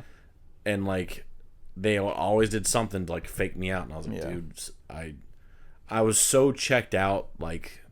Very soon. Very early into the movie, I was checked out. Like, 30 minutes in, I was like, oh, man. Oh, I wasn't gonna that be a early. long night. I did try to give them, like, some kind of a benefit. But I'd say about halfway through, I was, like, completely disassociated. Yeah. Yeah, awful movie, in my opinion. If you liked it, that's great. I'm happy. I'm happy for you. I want to like the movie. I want to have not gone and seen something that I didn't like. Yeah. But I kind of knew I wouldn't like it going in, but I gave it a fair shot. I wanted to leave that movie so bad. I wanted to walk out. Yeah. I was getting frustrated but watching that movie. I would have rather done anything else. Yeah. But if I don't finish it, I don't feel like I have earned the right to talk about it. So that's just my thoughts. I beg to differ. Pretty sure you got a rating on Possum on Letterboxd and you didn't finish. I think I did finish that. No way you finished I Possum. think I did. I'll tell you what you did. You probably started it and went to sleep and told everyone you finished it. That's probably what you did. And then the last review is for Joker 2. Yep. Will be our heftiest. I did not expect for this to go this way. Now, for context, when Joker came out 5 years ago, I was quite fond of it. I thought it was pretty great. I saw it a couple times. And ever since then, every time I watch it, it gets worse and less interesting. And now it's to the point where, like, I think it's all right. I think I have it at a 3.5. That might be a little too high. I think it's fun, but you know what's crazy is, I mean, I wasn't the biggest fan of Joker, but like technically, as far as on paper goes, it's a good movie. Like, the performances are good, the set's good, the costumes are good, everything looks good. But I thought the idea of doing a Joker movie was a flawed idea to begin with. And I just remember watching it and thinking like yeah, I guess. Well, it is a stupid idea because I'm not huge on villain movies to begin with. Yeah, I think that's I'm kind the of same stupid. way. I'm the same But way. Joker specifically, his whole character thrives on being mysterious and not knowing who he is and where he comes from and not knowing his backstory, and him just causing chaos and not like you don't know what his motives are. He's supposed to be this unhinged entity. He doesn't care about anything. So when you're making a movie about him and like giving him a backstory that makes him not Joker anymore, and you're grounding him and trying to make him realistic, and it's like, just why even call it Joker at that point other than making money? Yeah. That's pretty much the only reason. I think it's just to throw him into an established world and to draw like an audience already, like right off the bat. You know, you call something Joker, you say it's Batman related, you're gonna have people showing up no matter what. And it worked. It made a shit ton of money. Yeah. But I do have Joker at like a 3.5, but I don't think I've watched it since we watched it in theaters, and I was like, you know, I can't really point out to anything bad except for me just kind of not really liking it. And I can point out it being Taxi Driver. I mean, yeah, but at the time I was like, I'll give it a little bit higher. I gave it a little bit of a push, but it should to me it's not a 3.5. I'd say at most it's a 3. Yeah. So I went into Joker 2 expecting to like it more. Yeah, I was like, I don't really like Joker 1 that much. This one's a musical. This seems more creative, more original. I'll probably like this more. Exactly. That was my thoughts going in. It's just so you know, I'm not a hater, and I'm not just trying to shit on stuff. I expected to like this. Yeah, I wanted this to like fix the problems I had with the first one. You know, like the first one was set up for his character and very copy and paste Taxi Driver. This one, his character's established. You know, he's starting to like, you know, he's fully the Joker, and then we have the introduction of Harley Quinn. Was it Folie? Folie, which is like when two crazy people enhance their own psychosis. Yeah, I was like, that's cool. That's a cool idea. You know, bring it on. Not what happened. Yeah. So, like I said, I was expecting to like this. My buddy sent me a text like the day I watched it, like the day before I had seen it, and he said, "What's your expectation?" And I said a 4. I thought it was going to be a 4. That was my expectation. And I gave it a 2. I think it's pretty bad. So, obviously, just to get the easy stuff out of the way, it looks amazing. It looks better than Joker 1. Yeah. Visually, it looks... I wish every movie could look like Joker 2 looks with the color grading. Yeah. It is gorgeous to look at. Even just very simple shots. Like, obviously, there's some musical sequences, like where he's on the rooftop where it says Hotel Arkham and it's blue, and there's like there's a big white moon. And there's some shit like that that looks great, obviously. But even just small things like they're in this room in the hospital, and there's like a little flame in the corner, and just the way it's lit looks gorgeous, and the way it's color graded looks gorgeous. Yeah, there's not any like in Joker. What I noticed was like there's no white lights.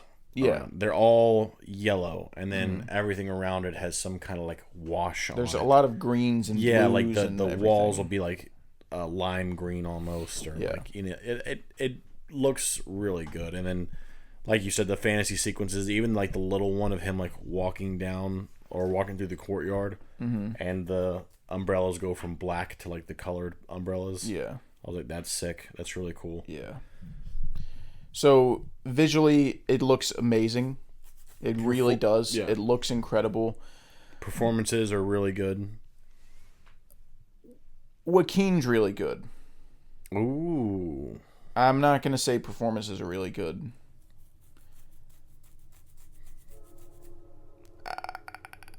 I don't know. Like, I think people are throwing Lady Gaga in there, and they're saying, yeah, they're both really good.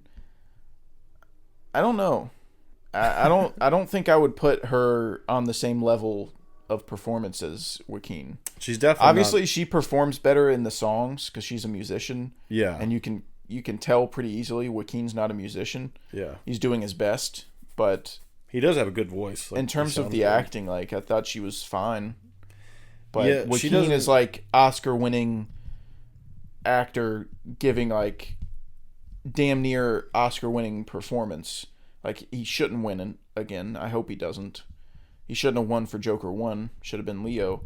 But like very top tier performance. I don't like the writing of this movie, but he's performing it masterfully. Yeah. And I just didn't think Lady Gaga was on the same level as him. So she's fine, but I think he's really good. Yeah. I didn't really even think about her that much. She doesn't really have a lot of opportunities to do stuff. Mm-hmm. Brendan Gleeson stood out to me. He's good in everything he's in. I love Brendan Gleeson. Yeah. And then his lawyer, I don't remember her name, but she's a really good actress. Yeah. But if someone gets cast as Harley Quinn and then you think that they didn't do a lot to stand out, that's an issue. Because Harley Quinn is a character that you have a lot to chew on. You have a lot to use to flex your acting muscles. And I left this kind of feeling like she didn't. And she was okay. Yeah. But she never really does any of the... I mean, she's playing a grounded version. I know that, like, you know, Todd Phillips' Joker Harley Quinn is a lot different than, like, traditional stuff, but... yeah, like the quirks of her being, like, having the northern accent and stuff, but, yeah. like, and her saying puddin' and shit like that, but, like, yeah. I think just even their relationship, like, they're two psychos. Their relationship is, like, toxic. Traditionally, mm-hmm. and that's what I think we should have gotten a little more of. Yeah. But I was gonna try to get all the positives out of the way first, just so I can make sure I'm not being like too negative on it. But the visuals and Joaquin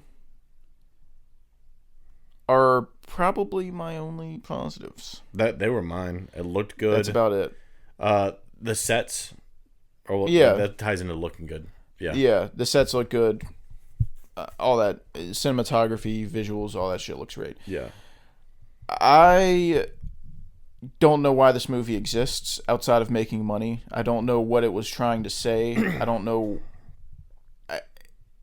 First of all, even outside of like themes and what it's about, why it was made, me watching this movie, I was just bored. Yeah. I just did not find the movie very interesting. And I did not expect that at all. I mean, I think I've just come to the realization that I don't find Arthur Fleck to be an interesting character. I think he's pretty standard. He's a pretty just generic mentally ill guy that had a rough childhood. Yeah, we explored him enough in the first one to where I don't see him as a very interesting character, and they didn't really do much with him in this one to make him interesting. Yeah. I agree with you 100%. And, like, the small glimpses of Joker when he's completely unhinged, I think, is the more, like, what I'm like, oh, okay, here we go. Well, there's a sequence, because this is, by the way, this will be all spoilers, because there's a sequence when he's in court as Joker, and then... That's the most entertaining scene in the movie because he's being funny. Yeah. And But even then, like, I didn't even really like that sequence a ton. Like, there is some, like, but you'll get little, like, hints at Joker when he's, like, worried about his TV movie and, like, all this other stuff. Like, I like all that, but you fucking, for a movie called Joker, you get no fucking Joker. Right. Well, I always thought this was like kind of a dumb idea to begin with because Joker ends with him going to prison. So now he's stuck in prison. Like it's hard to make a great movie when your character's stuck in prison. And if you want to maintain your realistic, like grounded approach, he's not going to break out. Like he's still stuck in prison. So the whole movie is, and when we saw the trailer, like I said on the scoop, I was like, yeah, so it's not a fucking crazy prediction or anything. It's not a crazy analysis. Everyone kind of knew the same thing, but I was like, so the musicals will all be in his head while he's in Arkham. Yeah. Like it's going to be him in Arkham, and then anything where he's like dancing or singing is going to be in his head. And that's exactly, the movie was pretty much exactly what I thought, but worse. It was exactly what I imagined it would be. There's nothing interesting happening here. The movie is just Arthur going through trial to see if he's guilty or not, which was never even a discussion. Like there was never a second anyone watching this movie thought he would be not guilty. Yeah. He killed 5 and actually 6 people, and it's on video. Like no one ever thought there was like any chance of him not being guilty. So this whole trial feels like a waste of time to begin with. Yeah. And we know what's going to happen. I think the only way to go, I know you said like it kind of keeps it from being grounded. I don't think it does, but I think like a prison escape is really the only way that you could have gone that would have made it interesting.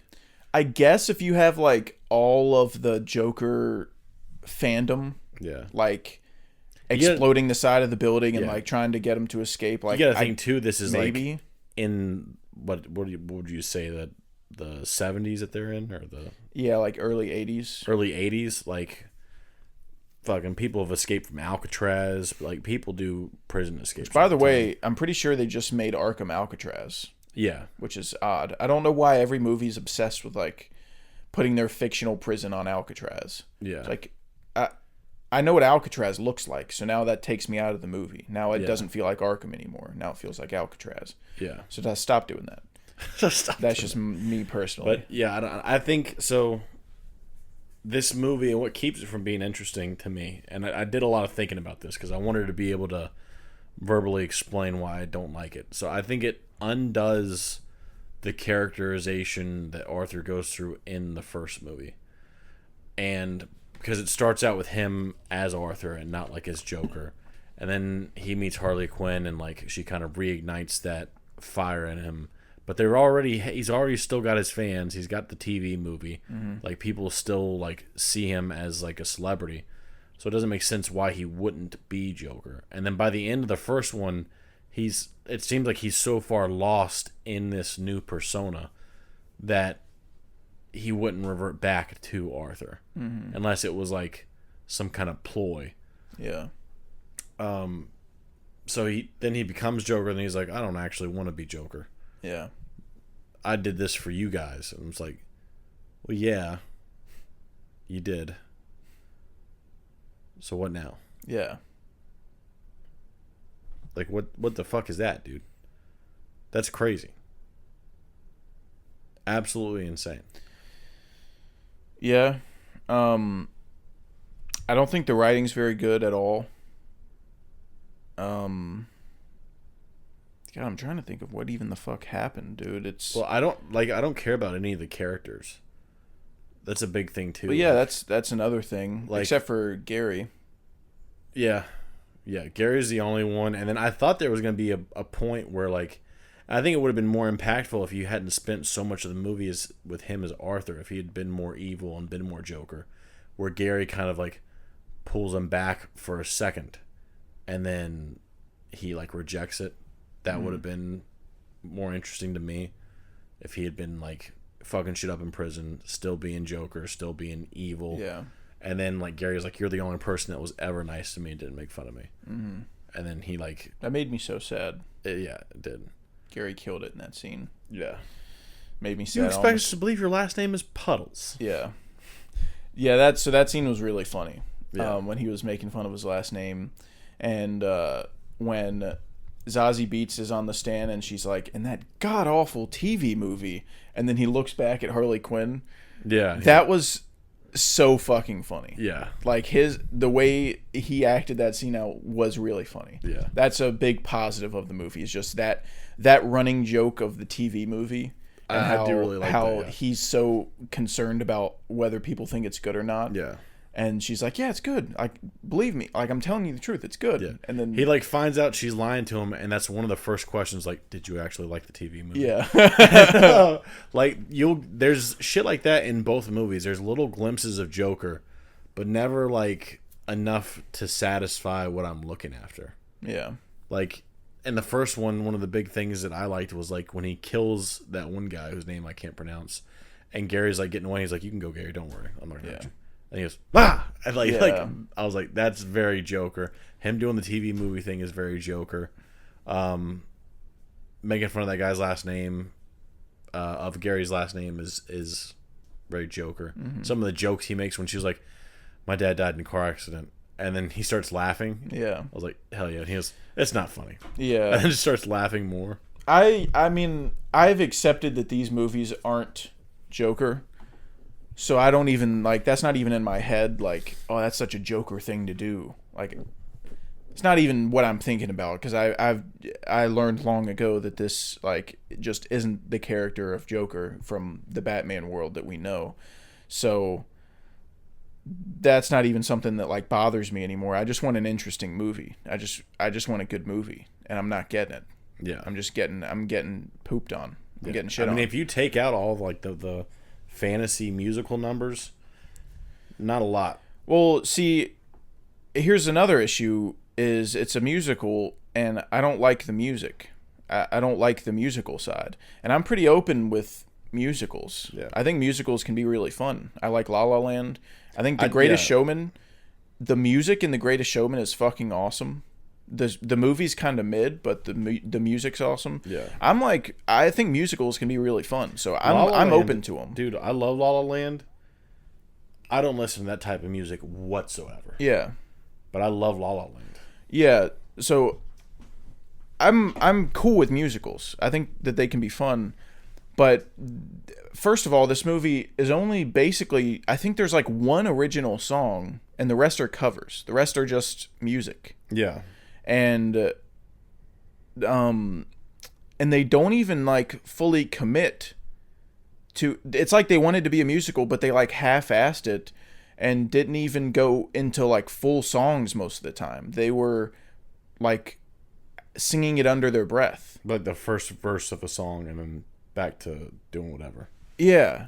So these aren't even like full breakout in song and dance on a stage type of musicals. Like, they're half-assing, and it's just them like singing to each other for the most part. And then I don't know any of the songs, first of all. Like, these are all old head fucking, I guess, music that Todd Phillips likes. I don't know. I didn't know any of them. So He had that one shit, what's his name? Frank Sinatra song, right? well, they didn't sing that. I thought he did. I don't think so. I mean, they played it in the movie. Maybe that's what I'm thinking of. But That's Life is the only song I know. But I didn't like the music. I thought they were all covers. Like, if you really commit and make original songs for this movie, like, that could have been a big plus. Like, have some catchy songs that'll be stuck in your head, and like, that's a big part of musicals, is creating fun, catchy songs that people like get stuck in their head. Yeah. So this has none of that. Like, I can't tell you a single song. I know that there was one song he did towards the end where he said, like, I'm Joker. Like, the lyrics were that he's Joker or whatever. Well, I think that's just in the song. Oh, so that wasn't even an original song? I don't think so.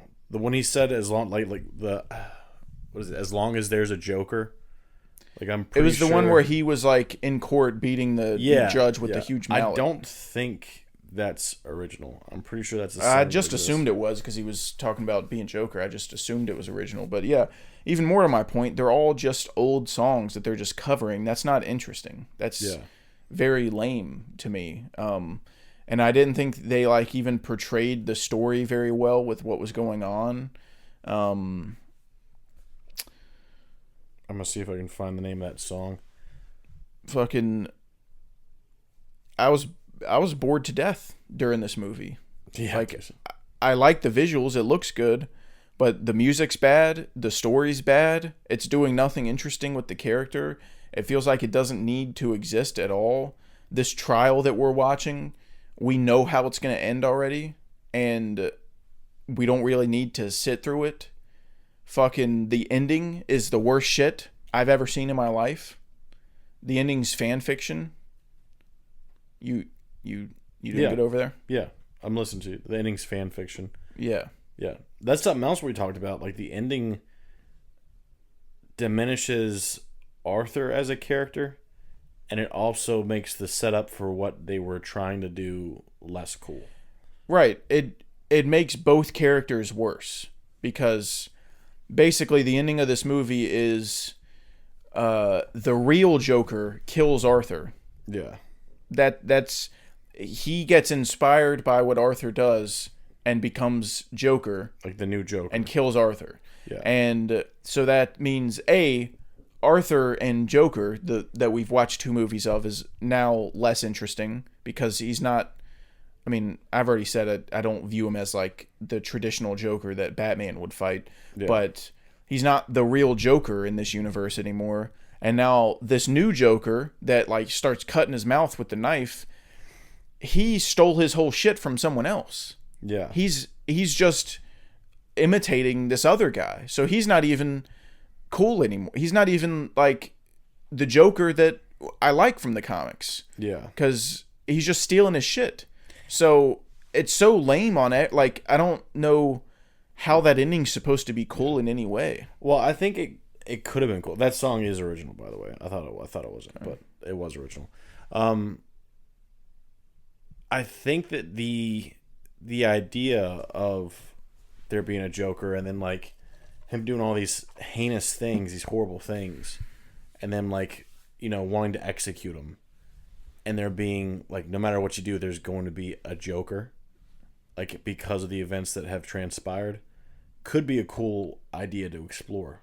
Like, you kill Arthur, another person's going to take his place. There's always going to be a Joker. There's always going to be evil, per se, in the world. And, like, that could have been interesting. But the way it was done, with Arthur, like, almost seeking penance for what has happened, took the wind out of the sails of that potentially maybe interesting idea. I don't know. I mean, I feel like that idea's kind of already been explored with like the Joker mob outside. That is, he has a loyal fan base. Yeah. So it's like those people are all pretty fucking evil. Yeah, but it's one of those, like, if you cut the head off the snake, you know, will they still be there? And that kind of answers the question. Like, someone else is just going to wind up stepping up. Yeah. Dude, I'm really trying to think of like what to even fucking talk about, dude. Like, nothing interesting happens in this movie. The whole movie is Joker goes to court. If you take out the musical numbers, Joker goes to court. Yeah, his dynamic with Harley Quinn isn't very interesting or. Well, they play fun it to off watch. as just some like fairy tale romance, but like that doesn't work for me. Yeah. These and are then two like evil people. And then at the end of the movie, they show that Harley Quinn doesn't care about Arthur at all, and she was only attracted to the Joker persona. And once he decided that he wasn't Joker anymore, she just left and was like, "Fuck you." Yeah. So that makes her less interesting because she was just kind of like chasing the popularity and it like seems like she's just like a meat rider. Yeah. And I'm like, why are you gonna do Harley Quinn's character like that? Yeah. Like traditionally Harley Quinn is extremely loyal to Joker, even when he's like a piece of shit to her. Yeah. I mean, he's very abusive towards her. Yeah. And she's a lot of times portrayed as like a victim, but she's also like highly intelligent, like her having, you know, yeah, she has a degree in like psychiatry. She's an actual psychiatrist. Yeah. And then Joker just kind of brain rots her. But like, I don't know, her character had fucking nothing. They reveal that. They're like, "Oh, she's lying to you. She's actually like a psychiatrist and she comes for money." And then he's like, "Is that true?" And she's like, "Yeah, I lied to you." And he's like, but you like the movie? And she's like, yeah. And he's like, okay. Dude, like when you look back on the movie and what they did with her character, it's such a nothing burger. Like nothing came of her character at all. Yeah. It was just like all just dreams. It was him like fantasizing about having someone that he connected with that made him feel like himself. And then she was like, oh, never mind. Like, never mind. Yeah. Yeah, so, dude, I'm genuinely shocked that there's people that really like this. It feels so dull. It feels so anticlimactic. I think people are just hopping on the train. Like, I think that seems like everyone loved Joker 1, forgot that Taxi Driver exists. Mm-hmm. And then, what's crazy is I was telling Logan about Joker, and she's like, it sounds like, if they had just made the movie and, like, just not called him Joker, it would have been better. And I was like, that movie you're talking about, it exists. It exists. They made it, and it is good. This is sort of making me feel like Todd Phillips might just be a fraud. Because I always said Joker 1 would be better if the story was more original and it didn't feel like Taxi Driver. But maybe this is why he had to remake Taxi Driver, because this is what happens when he writes his own movies. So I don't know. It could be a situation of like him not really knowing what to do, but then being like, we need a Joker too. I mean, like, if you didn't want to make it, then have some integrity and don't make it. You're not under contract. Oh, I don't know I didn't know if he was or what. No, he chose to make it. Oh yeah, then that's bad. Yeah, that's no bueno. So, I don't know, man. I don't know. I did not think it could go this bad. It's bad, dude. What'd you wind up giving it? A 2. It's my Oh no, I'm thinking about Megalopolis. Let me see where I have it for the year. Did I even put it in my list?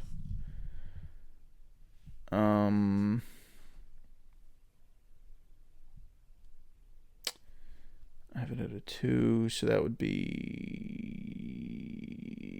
Yeah, I have it at 31 of the year. My 31st movie of the year. Good Lord. Under The Wild Robot and above Civil War. Good grief, son. Yeah. Rough stuff. That's crazy. I wish I had more to say about it, dude. I'm kind of drawing a blank here. Like... No, like that's it. I don't really know what to say. The crazy part is it's so disappointing. I think we covered everything is the crazy part. Yeah. Like there really isn't. Dude. It's kind of a hard movie to review. Yeah. Like it's kind of something you just have to see for yourself and you're like, ugh. Like well, apparently not if people like it. Well, people is a stretch, I guess. I mean, like there's a select few. It has a 3 on Letterboxd, which, like, for something like this is low, but, I mean, it's not out yet, so that's one thing. Yeah. So I think it'll go down a lot once it's actually out. But anyways, I mean, we can move on. I don't think I had anything else to say, but yeah, the joke about his TV movie I did think was really funny. Yeah, that was the best part of the movie. Yeah. Was the TV movie. What did you think about the opening of the movie?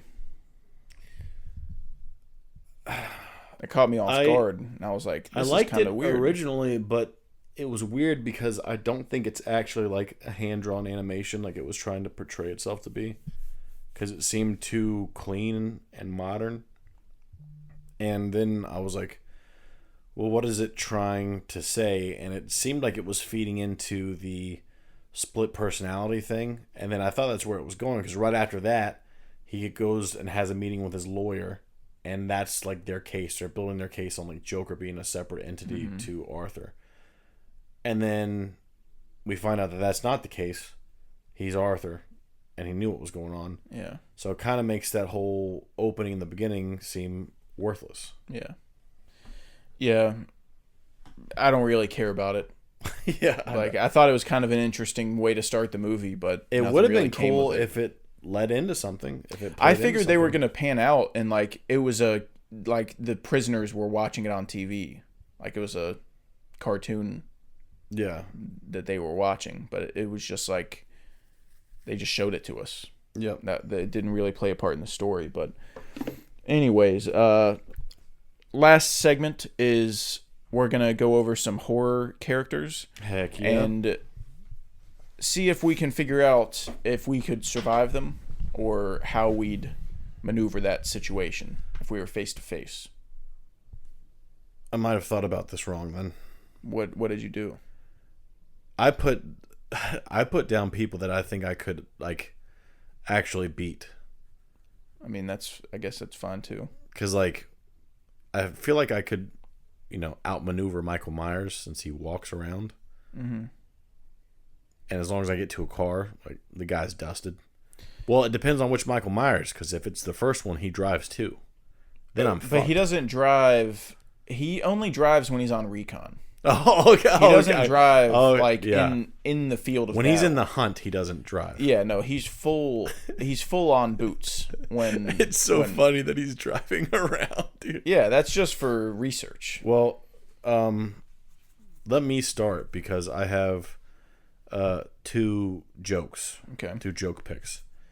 I have It Follows on here because you got to get laid to get it. Yep.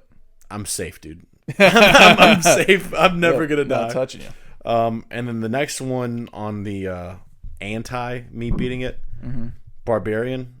Fuck no. I'm falling right into the trap.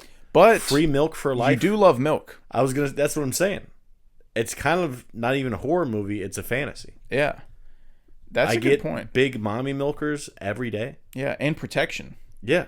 You just get to stay in the little basement your whole life. My bones would be strong as fuck, dude. Yeah. Yeah. Yeah, that's it's kind of just a sick time. Yeah. All right. Enough of that. All right, you want me to start with my actual ones? Yeah. All right. One, I think we both have it. Children of the Corn. I don't, but I'm glad that you do. Yeah. I haven't met a kid that I couldn't kill. Yeah, so this one, I mean, get the fuck out of here. Yeah, dude. So first of all, I'm grabbing one of the little fuckers. Yeah. And I'm twirling him around like a helicopter, and I'm hitting him. I'm hitting all the other ones with it. Yeah. I mean, this move is unstoppable. First of all, yeah. Because I can pick up the tubbiest one. Yeah, Jeremiah, whatever the fuck. Yeah. Scoop him up, and then just fucking whack him yeah. with him. Yeah, whack-a-mole. Yeah. Yeah. And if one's getting on your nerves, punt them.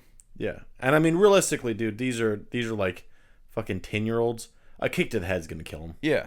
Right? You're telling me a cleat to the dome isn't gonna just be instant murder? Dude, I'll throw windmill kicks all fucking day. Yeah. I'll take out their entire population. Dude, and if they start pissing me off, I'll just start getting inhumane with it. I'll just take them up to the roof and throw them off. Yeah, dude. Just you watch don't them even have splatter. to go up to the roof, dude. They're just go on the bones porch. Are soft. Yeah. Just their bones are so brittle. Pick them up from a standing height and then just throw them down. Don't even have to go on the porch. Yeah, that would be an easy one. You kill them until they start worshiping you.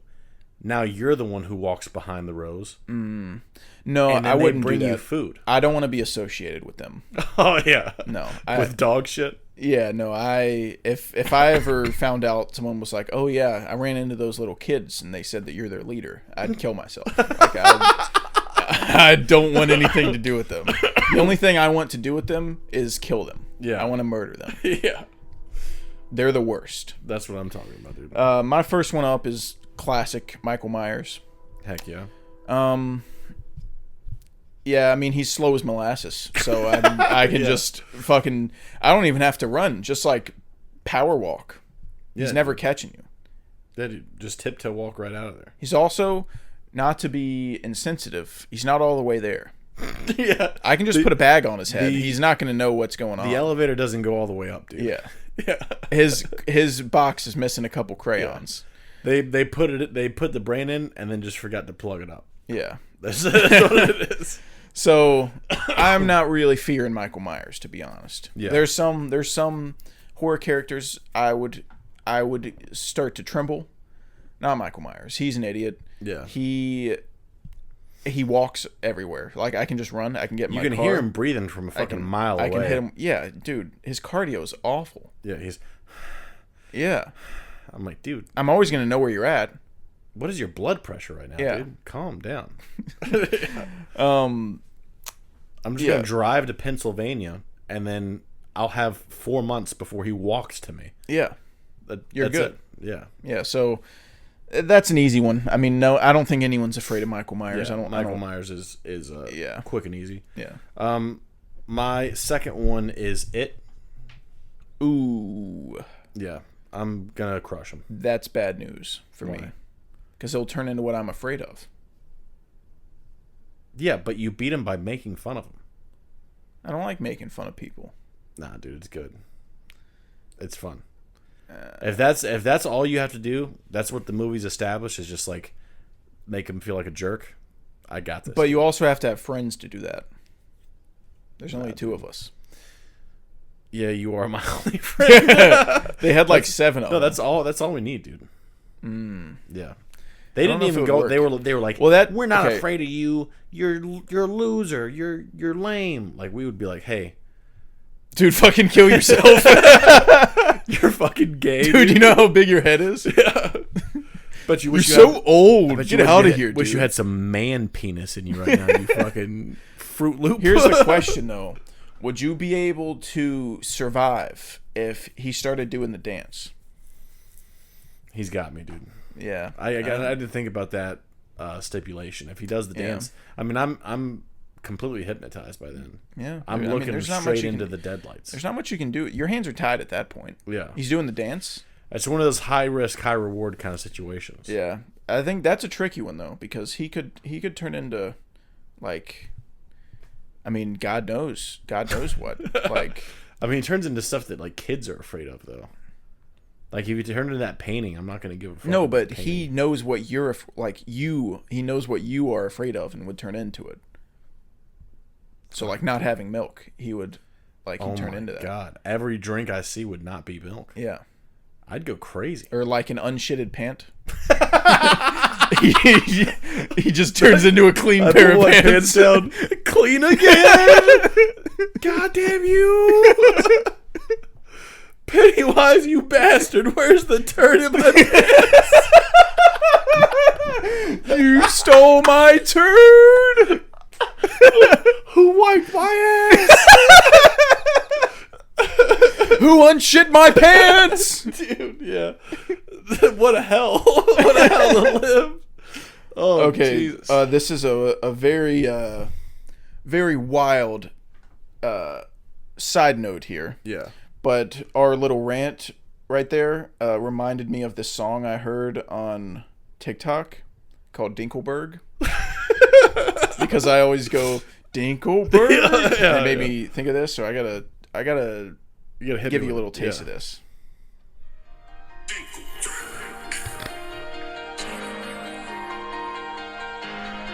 I'm smoking on Nickelberg. I'm finna knock him off with just a word. I'm finna send him down that river, cause he is a Wait for it. scourge.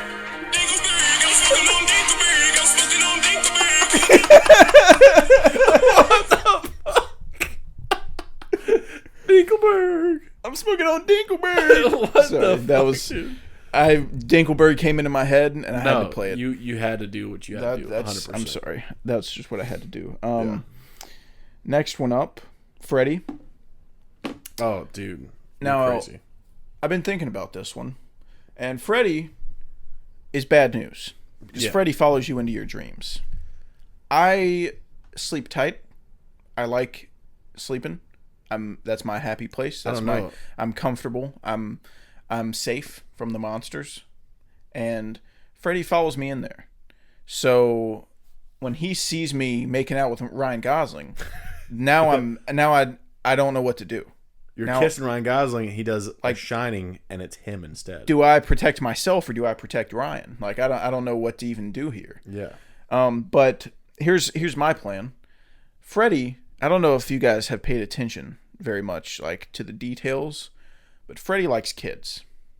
Freddie's and he likes them young.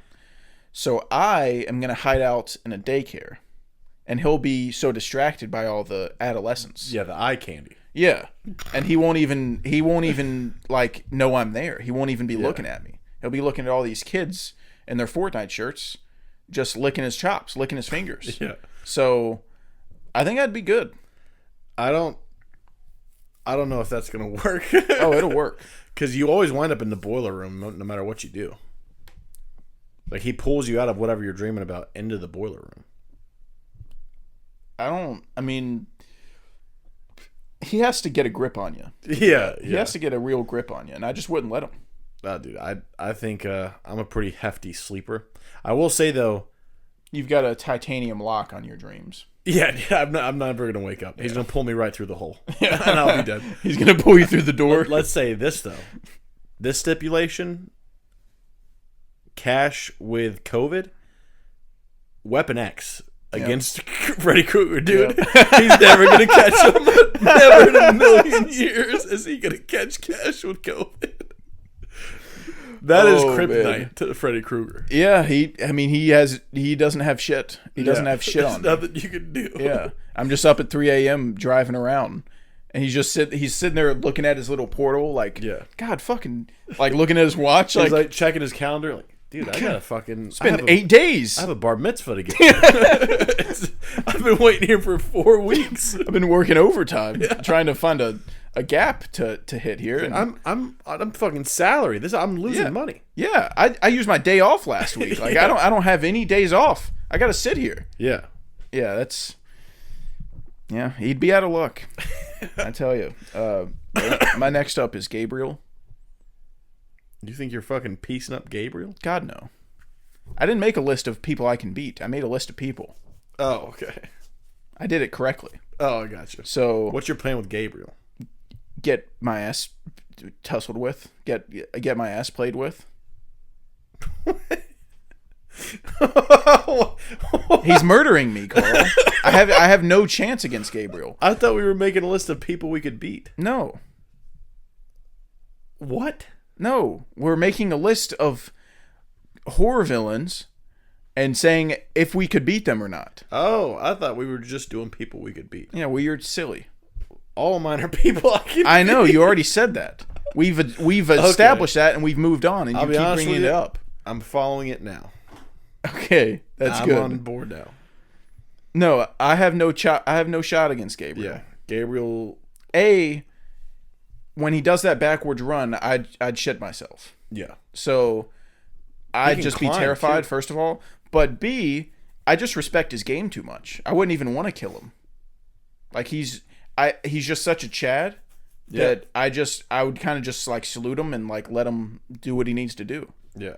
I don't even have it. Like Michael Myers, I will go down swinging on Michael Myers. Fuck him, he's a pussy. But Gabriel, I don't really have any ill intentions towards Gabriel. Yeah, he'd fucking wipe the mop. Yeah, he came from nothing. I mean, he came from a tumor. Like yeah, he's talk about fucking nothing to something. Like he's self-made. He's grinded for what he's got. Yeah, and I respect. They tried to stop him. They tried to hold him down. Yep.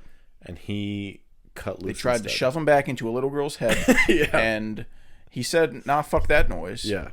And he's here now. So, and he's in a trench coat. I like trench coats. Dude's dripped.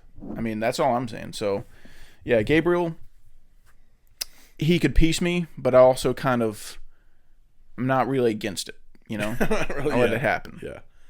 Well, it was kind of hard for me to come up with people I could beat. Do you want me to just throw out some people that I know I couldn't beat? I mean, you can do whatever you want. Oh. I'll just keep going with people I can beat. My next one on my list is Norman Bates. Yeah, that's an easy one. Yeah, I'm kicking his loser. ass, dude. I'm beating the fuck out of him. Yeah, just call him a nerd. Your mom's dead, you fucking geek. Imagine being a loser. Yeah. Dressed up as your mom. Yeah. Yeah. That's easy. Oh, you have a knife? Too bad you're 75 pounds. Yeah. You think you look cool in that turtleneck? You fucking... You live in a motel, idiot. You're a freak, dude. Get away from me. Nobody loves you, dude. Yeah, that's an easy one. Yeah. I'm not fearing him. Next up on my list, Pat Bateman. Oh, dude, I'm dead. Here's the thing. I think we would be boys. Oh, you think I don't you would think turn it? I don't even think he'd want to kill me. I think I would compliment his music taste, his exquisite music taste. I'd say, "Hey Pat, I like Huey Lewis in the News. I like Phil Collins. We should be friends. I'm not competition. We don't need to go to Dorsia. We don't need to go to Arcadia. We can just hang out. I'll come to your apartment. We'll eat some ice cream. I'll wear my suit. We'll listen to some Phil Collins." What if he wants to bring you in on some of the kills? Oh, I'd do that. Dude, that's 10 out of 10 bonding opportunity with Pat. Like, He shows up like, this is Al. We're going to kill him. Because he reeks of shit. yeah, he reeks of shit. He needs to get a job. Dude, I'd run his errands for him. I'd get his bloodstains out of his sheets. It's cran apple. Yeah. Like, I can do that no problem. You return his videotapes? Yeah, I'd feed his ATM, the stray cat. I can do all of it. Yeah. So... By the end of it, you're Pat Bateman, and there never was a Pat Bateman. Oh no! Stop it! No, stop it! I'd never think of replacing Pat. I just want to be there to help him out. Anything he needs a new ice pack. Gotcha. I got you, Pat. He needs some new face balm for the shower. I'm running to the store. I was heading there anyway. Yeah. If he does set his sights on you, though, it's over. Yeah. He is a physical specimen. You know why I want to help Pat Bateman out? Because I want to fit in. Yeah. You gotta work your way up in the company. Yeah. So my next one is the old couple from The Visit. Oh. They're old people. But they're pants shitters. So you've got some competition. Okay, so the dad's the pants shitter. Oh, just one of them. So I'd probably kill his wife first thing. Yeah. Get ready to kill him. He shits himself. And I go, dude, I've had a shit in my pants this whole time. And then y'all bond over And then we do the predator fucking arm slap. Yeah. And Dylan! Probably go fishing afterwards, dude. Yeah. I don't know if he can fish at that age. He could make it happen. I would kill the rapping kid for him, though. What? That would just be a little good. Oh, a little favor? Yeah. Like, I'm going to go ahead and kill this kid. Yeah. I'd be like, do your freestyle. And he'd start going and then snap his fucking He'd probably neck. appreciate that. Yeah. I don't Since I killed his wife, I'll kill that kid to make it. Yeah, now it's even. Yeah. Yeah. Next up is Bagul. Ooh. Now, here's my only defense for Bagul. This is all I got. This is all I I got. think I know where against you're him. going. So the second I see Bagul, there's poo in my pants. Yeah. So I grab the poo and I start hurling it at him. Orangutan style. Yeah. That's all I've got. Yeah. That's my only defense. Maybe it'll gross him out and he'll go, ah, and then jump back in the attic. That's the forbidden technique, dude. Yeah, because if that doesn't work, I'm fucked. Yeah. Like, I'm not getting close to him. I can't use a knife because you have to get within a couple feet of him. I'm not doing that with Bagul. Yeah. You kidding me? No, fuck you. He's terrifying. Yeah. So I have to stay at a distance. I don't have a gun. I'm not weapons trained. Yeah. All I have is shit. All I have is shit and pants. So that's all I've got. I'm throwing shit at him, Yeah. and if that doesn't work, I'll see you in the afterlife. I don't know. I will say it's kind of like the Freddy thing again, though. Bagul he takes over kids. So just stay away from kids. Maybe I can bribe him with some fresh videotapes that need some content on them. Yeah. You know, I hook You're him up. his Super 8 provider. Yeah. Yeah. I could be Steven Spielberg for his events. Bagul, put me behind the camera, dude. I was thinking about framing this shot. The dead kid. There's I was a thinking about fucking- the left side of the snuff image. film with a split diopter shot. You're like, goddamn, I cooked. That family And of the five. split in the front, the front part of the split diopter shot is a poop. That family of five is dead, but I fucking crushed that dude. That looked great. You ever heard of a match cut? The snuff film plays in the end. It's you doing the fucking the test from Blade Runner. So Bagul, for this shot, what I was thinking about doing a match cut with the dead body. You see how it's laying there all straight? I'm gonna do a match cut with my poop. I'm going to replace them with my poop. Google, can you just say interlinked for me real Oh, God. Yeah. What do you got? You could definitely make that happen. I have, I think I forgot her fucking name, but the lady from Misery. Annie Wilkes. Mm-hmm. She's fucking dead, dude. Yeah, that's not even, I mean, that's not even close. Really, that's if I want to escape. But what if you want to pound cheeks? Listen, guaranteed, get laid. Yep. It's guaranteed you're going to get laid at least once. You think you would enjoy it more knowing how crazy she is? Like, that would be a better nut? She'd probably eat my ass, dude. That'd be a better nut, I think. Yeah. She gets down and starts fucking getting down in your... Like, imagine you're in, brown starfish, and then you're like, there. She's probably killed people. Like, that's... Yeah. You're nutting 3 times harder. It'd be like Ryan Gosling having sex with anyone else. Like, she sees you as as you see Ryan Gosling. Yeah. You're like her idol. Yeah. So you probably cook you dinner? Oh, yeah. Oh, definitely. Yeah. If you get an injury, she can patch you up. And you get a cabin in the snow? Yeah. I mean... You kind of got it made. She'd do illegal shit for you, dude. Yeah, like no need to even like try to kill her. Yeah, if you write a book and it has a negative critic, like Annie, get rid of this jerk. Yeah, tell him to jog on. She'd go fucking kill him. My next one's Black Phillip. Ooh, that's a tricky one. Because he is a goat. He's kind of scary in terms of like thinking about the prospect of fighting him. Yeah. Those horns are ouchy. They're pointy.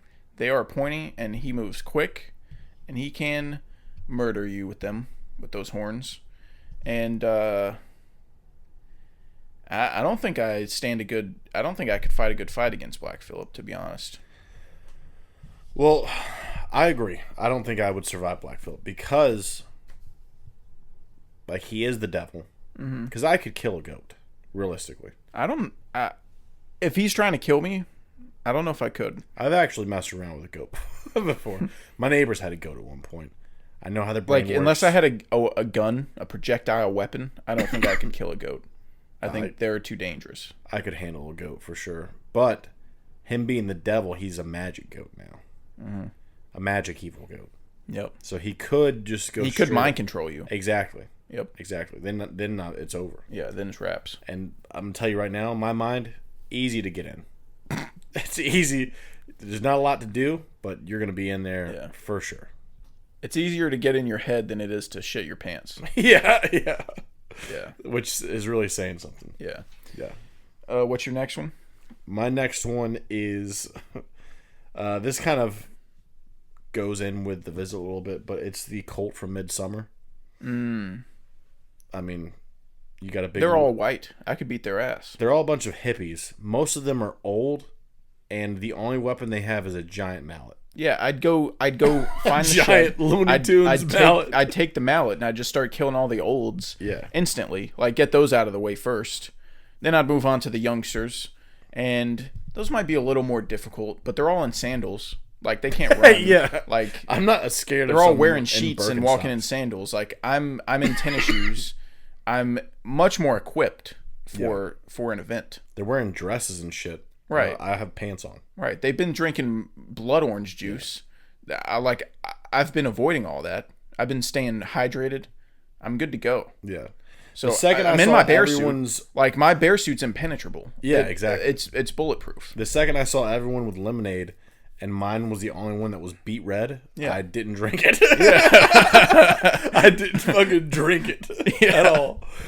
Everyone's got the same drink but me, and there's a little bit of hair in it, so I'm just not going to drink the fucking drink. And if there's anyone that's giving you a hard time, just take them up to the cliff. Yeah. And then if they tried to... Give them the old what for. Yeah. If they tried to, like, seduce me with their women, don't even care. I don't like them. How about that? Yep. They've probably never even seen a gay before. Nope. They don't know what men love.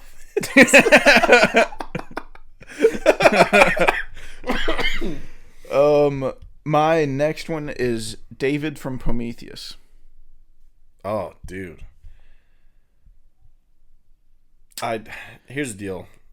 Your only hope in this situation is to play the flute with him. I was gonna say, first off, I ask him if he'll do the fingering. If he'll do the fingering, we may get off on a good foot. And you might be able to seduce him a little bit. I would. This is the same plan of action as Pat Bateman. Mm-hmm. I would go for affection. I'm not trying to kill him. I want love. I want love from David, and I feel like he might be down for it. I mean, he wants it too.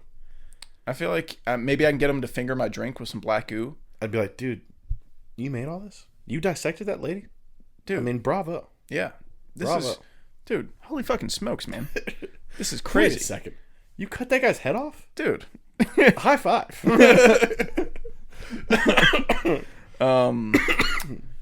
Yeah, I mean, if he ever wanted to kill me, he could easily do it. Yeah. With ease, but I just think I could position myself in such a way that he wouldn't want to. I would present myself as useful to him. Yeah. And I don't know. Yeah.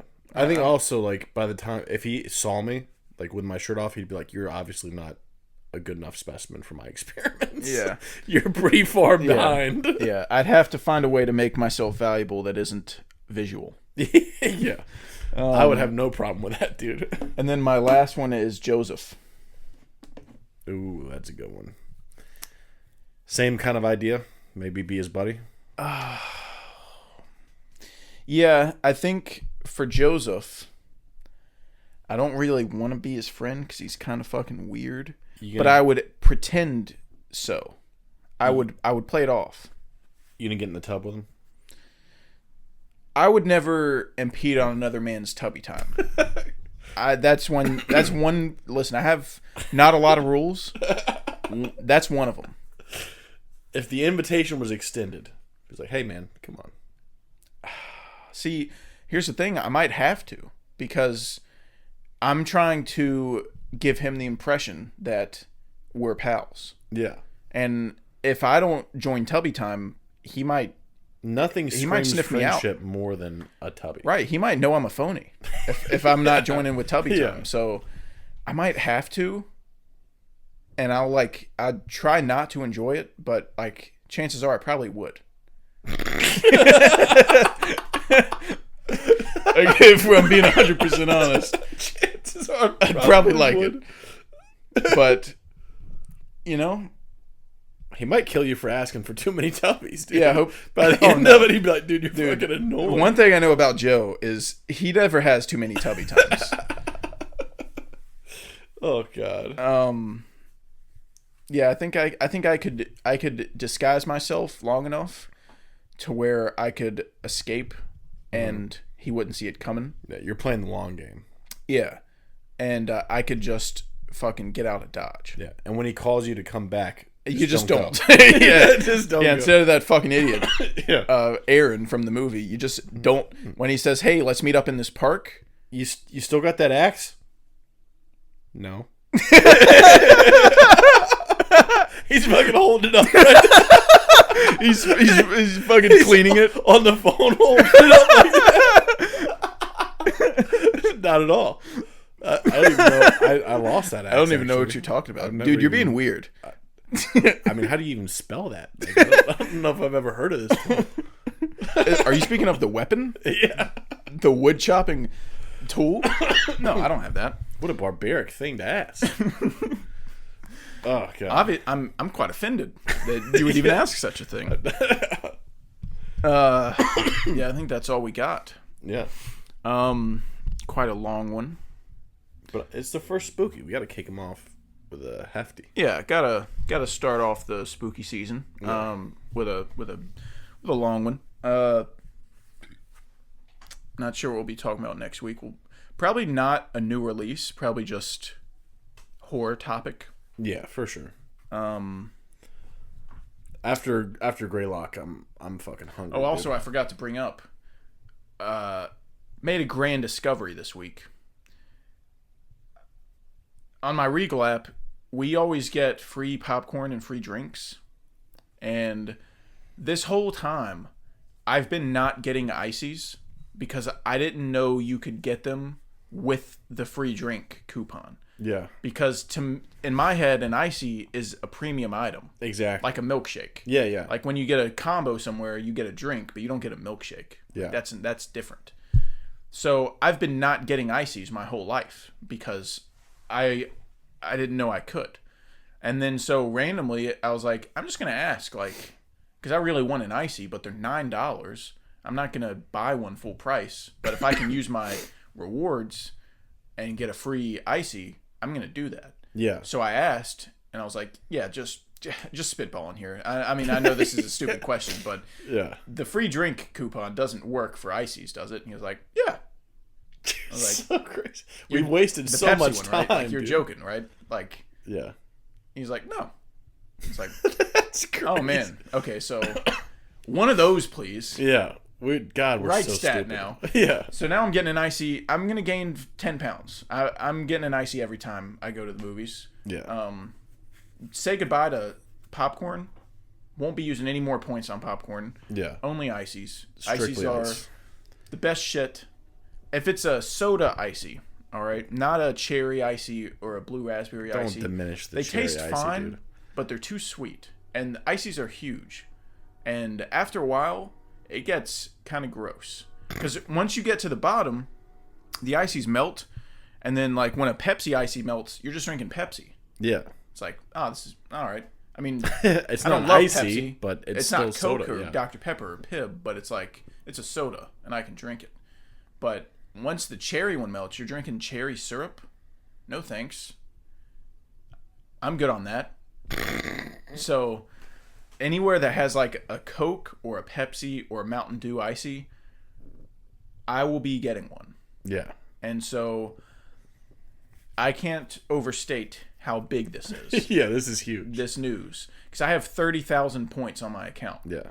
And a drink costs 6,000. This is like the discovery of the internet, right? Yeah. So I'm getting an icy for the rest of my life every time I see a movie. Hell yeah. Just so y'all know. And if you go to Regal, now you can do the same thing. Yeah.